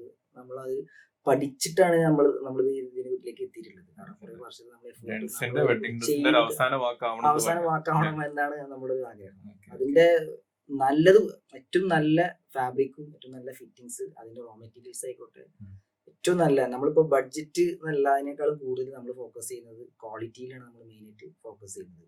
പിന്നെ ഡിസൈനിങ്ങില് ക്രിയേറ്റീവായിട്ടുള്ള ഡിസൈനിങ്, നമ്മൾ കോപ്പി അടിച്ചിട്ടോ അങ്ങനത്തെ സംഭവങ്ങളല്ല. നമ്മൾ മെയിനായിട്ട് നമ്മളുടേതായ രീതിയിൽ നമുക്ക് ഉണ്ടാക്കുന്ന കുറെ ഡിസൈൻസ് കാര്യങ്ങൾ. പിന്നെ മാർക്കറ്റിൽ ബ്രൈഡിന്റെ ഡ്രസ്സുകളുടെ കുറിച്ച് നമ്മൾ സ്റ്റഡി ചെയ്ത് വെച്ചിട്ട് നമ്മൾ കുറച്ച് ഡിസൈൻസ് നമ്മൾ സെറ്റ് ചെയ്ത് വെക്കും. അങ്ങനെയൊക്കെയാണ് നമ്മളുടെ ബ്രാൻഡ് പോകുന്നത്. ഇപ്പം നമ്മളിപ്പോ നമ്മുടെ സ്റ്റോറിൽ എപ്പോഴും റെഡിമെയ്ഡ്സ് ഉണ്ടാവും. കസ്റ്റമർ വന്നു കഴിഞ്ഞാൽ വേറെ ഇത് കഴിഞ്ഞപ്പോൾ തന്നെ നമുക്ക് അതിന്റെ ഫിറ്റിങ്സിലേക്ക് കൊടുക്കാൻ പറ്റുന്ന ഓപ്ഷൻ ഉണ്ട്. അതേപോലെ തന്നെ നമ്മുടെ ഫാബ്രിക് അവിടെ തന്നെ ഉണ്ടാവും. റെഡിമെയ്ഡ്സിൽ അതേ ഫാബ്രിക് നമ്മുടെ കയ്യിൽ സ്റ്റോക്ക് ഉണ്ടാവും. നമുക്ക് അപ്പോൾ തന്നെ നമുക്ക് സ്റ്റിച്ച് ചെയ്യുന്ന രീതിയിൽ നമുക്ക് അത് അങ്ങനെയും ചെയ്യാം. അങ്ങനത്തെ ഓപ്ഷൻസ് ഒക്കെ നമ്മുടെ അടുത്തുണ്ട്. പിന്നെ ഇതിലിപ്പോ നമുക്കൊന്ന് പറയുകയാണെങ്കിൽ, ഇപ്പം ഫ്രാഞ്ചൈസി എടുക്കുന്ന ആൾക്കാർക്ക് ഇതിപ്പോ പ്യൂർലി ഷെബിയുടെ ഒരു പേഴ്സണൽ ടച്ചിലാണ് സംഗീത ഫ്രാഞ്ചൈസി മുമ്പോട്ടേക്ക് പോവുക. കാരണം ഒന്ന് എടുക്കുന്ന ആൾക്കാർക്ക്, ഫ്രാഞ്ചൈസി എടുക്കുന്ന ആൾക്കാർക്കും ഇതിലേക്ക് വരുന്ന കസ്റ്റമേഴ്സിനും ഉണ്ടാവും ആഗ്രഹങ്ങൾ. കാരണം ഇത് എങ്ങനെ അവര് അവിടെ പർച്ചേസ് അനലൈസ് ചെയ്യാൻ പറ്റും, അല്ലെങ്കിൽ എങ്ങനെ ഇപ്പോൾ ഷെബിയായിട്ട് ടച്ച് ചെയ്യാൻ പറ്റുമോ, ഓരോ കൺസൾട്ടിങ്ങിലും ഓരോ ബ്രാൻഡൊക്കെ ടച്ച് ചെയ്യാൻ പറ്റുമോ. അപ്പം ആ ലെവലിലേക്ക് നോക്കുകയാണെങ്കിൽ ഇപ്പോൾ ഫ്രാഞ്ചൈസി എടുക്കുന്ന ആൾക്കാർ അവർക്ക് നമുക്ക് എത്രത്തോളം സപ്പോർട്ട് കൊടുക്കാൻ പറ്റും എന്നുള്ളത് എങ്ങനെ നമുക്ക് പറയാൻ പറ്റും? എത്രത്തോളം സപ്പോർട്ട് അവർക്ക് പ്രതീക്ഷിക്കാൻ പറ്റും ഷെബിയുടെ അടുത്ത് എന്നുള്ളത്? നല്ലൊരു ക്വസ്റ്റ്യനാണ്. നമ്മളിപ്പോ ഒരു സ്റ്റോർ നമ്മൾ കൊടുക്കുകയാണെന്നുണ്ടെങ്കിൽ നമ്മളായിരിക്കും അതിന്റെ കംപ്ലീറ്റ് റണ്ണിങ്ങും കാര്യങ്ങളൊക്കെ ചെയ്യാം. അതിന്റെ സോഫ്റ്റ്വെയർ മുതലാണെങ്കിൽ അതിന്റെ സ്റ്റിച്ചിങ് പാർട്ട് കംപ്ലീറ്റ്ലി നമുക്ക് ചെയ്യാൻ പറ്റുള്ളൂ. കാരണം പുറത്തുനിന്ന് ഒരാൾ വന്നിട്ട് അത് ചെയ്യാൻ പറ്റില്ല. ഇപ്പൊ നമ്മളിപ്പോ ഒരു ടീമിനെ നമ്മൾ സെറ്റ് ചെയ്തുകൊണ്ടിരിക്കണം. നമ്മുടെ യൂണിറ്റ് ഓൾറെഡി സെറ്റാണ്, നമ്മളിപ്പോൾ ചെയ്തുകൊണ്ടിരിക്കുന്നുണ്ട്, ഒരു വർഷമായിട്ട് ചെയ്യുന്നുണ്ട്. അതുപോലെ തന്നെ ഡിസൈനേഴ്സിനാണെങ്കിൽ നമ്മൾ കൂടുതലായിട്ട് നമ്മൾ ചെയ്യുന്നത് വെച്ചാൽ നമ്മുടെ ഓൺ ഡിസൈൻസ് നമ്മൾ ഓൾറെഡി സെറ്റ് ചെയ്ത് വെച്ചിട്ടുണ്ട്. കുറെ ഡിസൈൻസ് നമ്മളിപ്പോൾ സ്റ്റോറിൽ കൊടുക്കുന്നതും നമ്മുടെ സെൻട്രലൈസ്ഡ് യൂണിറ്റിൽ നിന്ന് നമ്മൾ പ്രൊഡക്റ്റ് ചെയ്ത സാധനങ്ങൾ കസ്റ്റമൈസ് ചെയ്ത് റെഡിമെയ്ഡ് ആക്കിയിട്ട് നമ്മൾ സെറ്റ് ചെയ്ത് വെച്ചിട്ടുണ്ടാവും. അതിന്റെ ഒക്കെ ഫാബ്രിക്കും അവിടെ തന്നെ ഉണ്ടാവും. അപ്പൊ നമ്മൾ ബ്രൈഡിന്റെ ഡിസൈനൊക്കെ നമ്മൾ ട്രെയിൻ ചെയ്തെടുക്കും. ഡിസൈനേഴ്സിനെയാണ് നമ്മൾ സ്റ്റോറിൽ വെക്കുക. അവിടെ തന്നെ നമ്മൾ ടൈലേഴ്സിനും വെക്കും. മെഷർമെന്റ് എടുക്കാനും എന്തെങ്കിലും ഓൾട്രേഷനും കാര്യങ്ങളൊക്കെ നമ്മളതൊക്കെ നമ്മൾ പ്രൊവൈഡ് ചെയ്യുന്നുണ്ട്. എല്ലാ കൗണ്ടറിലും ടൈലേഴ്സ് ഉണ്ടാവും. എല്ലാ കൗണ്ടറിലും ടൈലേഴ്സിനും നമ്മൾ വെക്കും. നമ്മൾ ട്രെയിൻ ചെയ്ത് നമ്മളുടെ സ്റ്റോറിൽ നിർത്തി നമ്മളുടെ എല്ലാ കാര്യങ്ങളും പഠിപ്പിച്ച ആളായിരിക്കും നമ്മളുടെ സ്റ്റോറുകളിൽ ഉണ്ടാവുക. പിന്നെ നമ്മൾ എക്സ്ട്രാ നമ്മൾ കൊടുക്കുന്ന ഒരു ഫീച്ചർ എന്ന് പറയുന്നത്, നമ്മൾ ഏറ്റവും കൂടുതൽ വെല്ലുവിളി നേരിടുന്ന ഒരു സംഭവമാണ് ഡെഡ് സ്റ്റോക്ക് എന്ന് പറയുന്നത്. സ്റ്റോറുകളിലൊക്കെ നമ്മൾ 0% ആണ് നമ്മുടെ ഡെഡ് സ്റ്റോക്ക് വരിക. നമ്മൾ കൊടുക്കുന്ന എല്ലാ ഫാബ്രിക്കും എല്ലാ സ്റ്റിച്ച് ചെയ്ത പ്രൊഡക്റ്റ് ആണെന്നുണ്ടെങ്കിലും നമ്മളത് നമ്മുടെ സ്റ്റോറുകളിൽ ഷെഫിൽ ചെയ്തുകൊണ്ടിരിക്കും. കാരണം ചില സ്ഥലങ്ങളിൽ പോകാത്ത ഡിസൈൻസ് ഫാബ്രിക് ഒക്കെ മറ്റു പല സ്ഥലങ്ങളിൽ പോകും. അപ്പോൾ അത് നമ്മൾ എപ്പോഴും ഷെഫിൽ ചെയ്തിരിക്കും. ഇപ്പോൾ ഒരു ഇൻവെസ്റ്ററെ സംബന്ധിച്ചിടത്തോളം, ഫ്രാഞ്ചൈസി പർച്ചേസ് ചെയ്യുന്ന ഒരാളെ സംബന്ധിച്ചിടത്തോളം ആൾക്ക് ആ ഒരു വെല്ലുവിളികൾ കുറവാണ്. പിന്നെ അതുപോലെ തന്നെ നമ്മൾ സോഷ്യൽ മീഡിയ ബ്രാൻഡിങ് നമ്മൾ എപ്പോഴും അപ്ഡേറ്റ് ചെയ്തുകൊണ്ടേയിരിക്കും. നമ്മൾ ഈ ഒരു ബ്രാൻഡ് വേറെ തരത്തിലേക്ക്, അതായത് ഫാബ്രിക്കിനെ കുറിച്ചാണ് നമ്മൾ ഇതിനു വേണ്ടി എടുക്കുന്ന എഫേർട്ട് എല്ലാ ഫ്രാഞ്ചൈസി എടുക്കുന്ന ആളുകൾക്കും അതിന്റെ എന്തായാലും കിട്ടും. നമ്മൾ കൊടുക്കുന്ന ഒരു എക്സ്ട്രാ ഫീച്ചറാണ്. പിന്നെ നമുക്ക് അതേപോലെ തന്നെ ഇന്റീരിയറിന്റെ പോർഷനിലേക്ക് വരുമ്പോൾ അതൊക്കെ നമുക്കൊരു പാറ്റേൺ, കളർ പാറ്റേൺ ഉണ്ട്. നമ്മുടെ സോഷ്യൽ മീഡിയ ടീമാണെങ്കിലും അതിൻ്റെ ഷൂട്ട് കാര്യങ്ങൾ എവറി മന്ത് നമ്മൾ ബ്രാൻഡിങ് ചെയ്തുകൊണ്ടിരിക്കും. അത് നമ്മൾ കൊടുക്കുന്ന വേറൊരു ഫീച്ചറാണ്. ശരി, എനിക്ക് വേറൊരു ഡൗട്ട് എന്താണെന്ന് വെച്ചാൽ, ഇപ്പം നമ്മൾ ഏറ്റവും കൂടുതൽ നമ്മൾക്ക് യൂസ് ചെയ്യുന്നത് ഡ്രസ്സിൽ തന്നെയാണ്, ബ്രാൻഡഡ് ഡ്രസ്സുകൾ തന്നെയാണ് നമ്മൾ യൂസ് ചെയ്യുന്നത്. അല്ലെങ്കിൽ ബ്രാൻഡുകൾ ഏറ്റവും ആൾക്കാർ യൂസ് ചെയ്ത് ഫെമിലിയർ തുടങ്ങിയത് തന്നെ ഈ ഡ്രസ്സുകൾ ഫാഷൻ ഫീൽഡിലേക്ക് ഉള്ള ഐറ്റംസ് നോക്കുമ്പോൾ ആയിരിക്കും. അങ്ങനെ നോക്കുമ്പം ഇപ്പം ഷെബിയുടെ ഒരു പോയിന്റ് ഓഫ് വ്യൂല് ഏറ്റവും നല്ല ബ്രാൻഡ് അല്ലെങ്കിൽ ഏറ്റവും വലിയ ഒരു ഫാഷൻ ബ്രാൻഡ് എന്ന് പറയാൻ പറ്റിയത് ഏതായിരിക്കും? ഓഫ് കോഴ്സ് കസ്റ്റമൈസേഷൻ എന്ന് ഞാൻ പറയുള്ളൂ. എന്താ വെച്ച് കഴിഞ്ഞാല് ഏത് ലോകത്തിലെ ഏറ്റവും വലിയ ബ്രാൻഡ് ആയിക്കോട്ടെ, ഏത് ബ്രാൻഡും സ്റ്റിച്ച് ചെയ്യുന്നതാരാ? ടൈലേഴ്സ്. അപ്പോൾ നമ്മൾ അത് വേറെ ഒരു സീറോ സൈസ് അല്ലെങ്കിൽ മറ്റൊരാളുടെ മെഷർമെന്റിൽ ഒരു സ്റ്റിച്ച് ചെയ്യുന്ന ഒരു സാധനം നമ്മുടെ ബോഡിയിലേക്ക് സെറ്റ് ചെയ്ത് എടുക്കുന്നതിനേക്കാൾ നല്ലത് ഇതേ ടൈലേഴ്സിനെ കൊണ്ട് മെഷർമെന്റ് എടുത്ത് നമ്മുടെ ബോഡിക്ക് അനുസരിച്ചുള്ള ഒരു ഫിറ്റിങ്സ് ഉണ്ടാക്കി എടുക്കുമ്പോൾ അതല്ലേ ഏറ്റവും നല്ല ബ്രാൻഡ്. അത് ഏറ്റവും നല്ല ഫാബ്രിക് ചൂസ് ചെയ്യാം. ഇപ്പം ഞാൻ ബ്രാൻഡുകൾ ഞാൻ യൂസ് ചെയ്തിട്ടുണ്ട് എന്ന് പറയാൻ പറ്റില്ല, കാരണം അത് ടൈലേഴ്സ് സ്റ്റിച്ച് ചെയ്തതാണ്. നമ്മുടെ ബ്രാൻഡ് തന്നെ യൂസ് ചെയ്യണമെന്നൊന്നുമില്ല.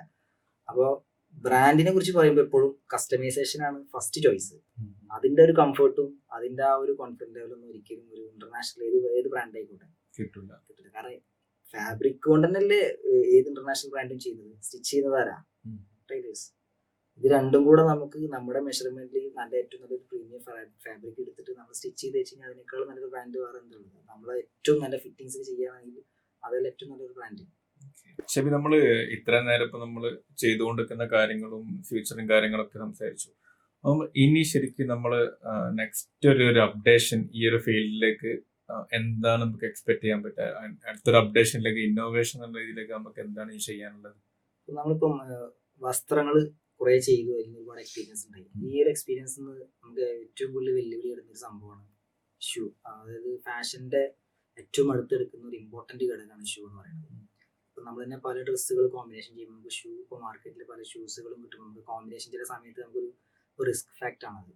അതിലേക്ക് നമ്മൾ പിന്നെ ചെയ്യാൻ പോകുന്നത് കസ്റ്റമൈസേഷൻ എന്ന് പറയുന്ന ഒരു പുതിയൊരു അപ്ഡേഷൻ കൊണ്ടുവരാൻ. കാരണം ഒരാളുടെ ഇപ്പോൾ ഷർട്ട് പാൻറ് സ്റ്റിച്ച് ചെയ്യുന്ന പോലെ ഒരാളുടെ കാലിന്റെ മെഷർമെന്റ് എടുത്ത് നമുക്ക് നമ്മുടേതായ ഡിസൈൻസ് നമുക്ക് ഷൂ കസ്റ്റമൈസ് ചെയ്തെടുക്കാൻ പറ്റും. അത് പ്രീമിയം ക്വാളിറ്റി ഷൂ കസ്റ്റമൈസ് ചെയ്യുക. അതിനെ കുറിച്ചുള്ള ഒരു നെക്സ്റ്റ് ലെവലിൽ നമ്മൾ അതിനെ കുറിച്ചിട്ടാണ് സ്റ്റഡി ചെയ്തുകൊണ്ടിരിക്കുന്നത്. അപ്പം ഫോർമൽസ് ആയിക്കോട്ടെ, വെഡിങ് ഷൂസുകൾ, അങ്ങനത്തെ അതാണ് നമ്മൾ കൂടുതലായിട്ട് ചെയ്യുക. ലെതർ ടൈപ്പ് ഷൂകളാണ് അതിൽ കൂടുതലായിട്ട് നമുക്ക് ചെയ്യാൻ പറ്റുക. അതൊരു പുതിയൊരു നമ്മളിപ്പോൾ ചെയ്യാൻ പോകുന്ന ഒരു പരിപാടി നെക്സ്റ്റ്. അതായത് ഫാഷൻ റിലേറ്റഡ് ആയിട്ടുള്ള കാര്യമായതുകൊണ്ട് തന്നെ അത് ഭയങ്കര ഇമ്പോർട്ടൻ്റ് ആണ് ഷൂ എന്ന് പറയുന്നത്. കസ്റ്റമൈസേഷൻ ആണ് നമ്മൾ ഇനി നെക്സ്റ്റ് നമ്മളൊരു പ്ലാൻ ഉള്ളത് ബിസിനസ്സിൽ. ഷൂവിന്റെ കസ്റ്റമൈസേഷൻ ഉണ്ട്. അടുത്ത പ്ലാൻ ചെയ്യാൻ പറ്റും. ചെയ്തിട്ടുണ്ട് നമ്മൾ. ഞാൻ സെൽഫായിട്ട് ഞാൻ നേരത്തെ പറഞ്ഞ പോലെ നമ്മളത് ഇട്ടു, നമ്മൾ കസ്റ്റമൈസേഷൻ ചെയ്തിട്ടാണ് നമ്മളത് പറയുള്ളൂ. നമ്മൾ എന്ത് കാര്യങ്ങളും നമ്മൾ എക്സ്പീരിയൻസ് ചെയ്തിട്ടാണ് നമ്മളത് മറ്റൊരു. ഞാൻ എനിക്ക് വേണ്ടിയിട്ട് ഷൂ കസ്റ്റമൈസ് ചെയ്തു.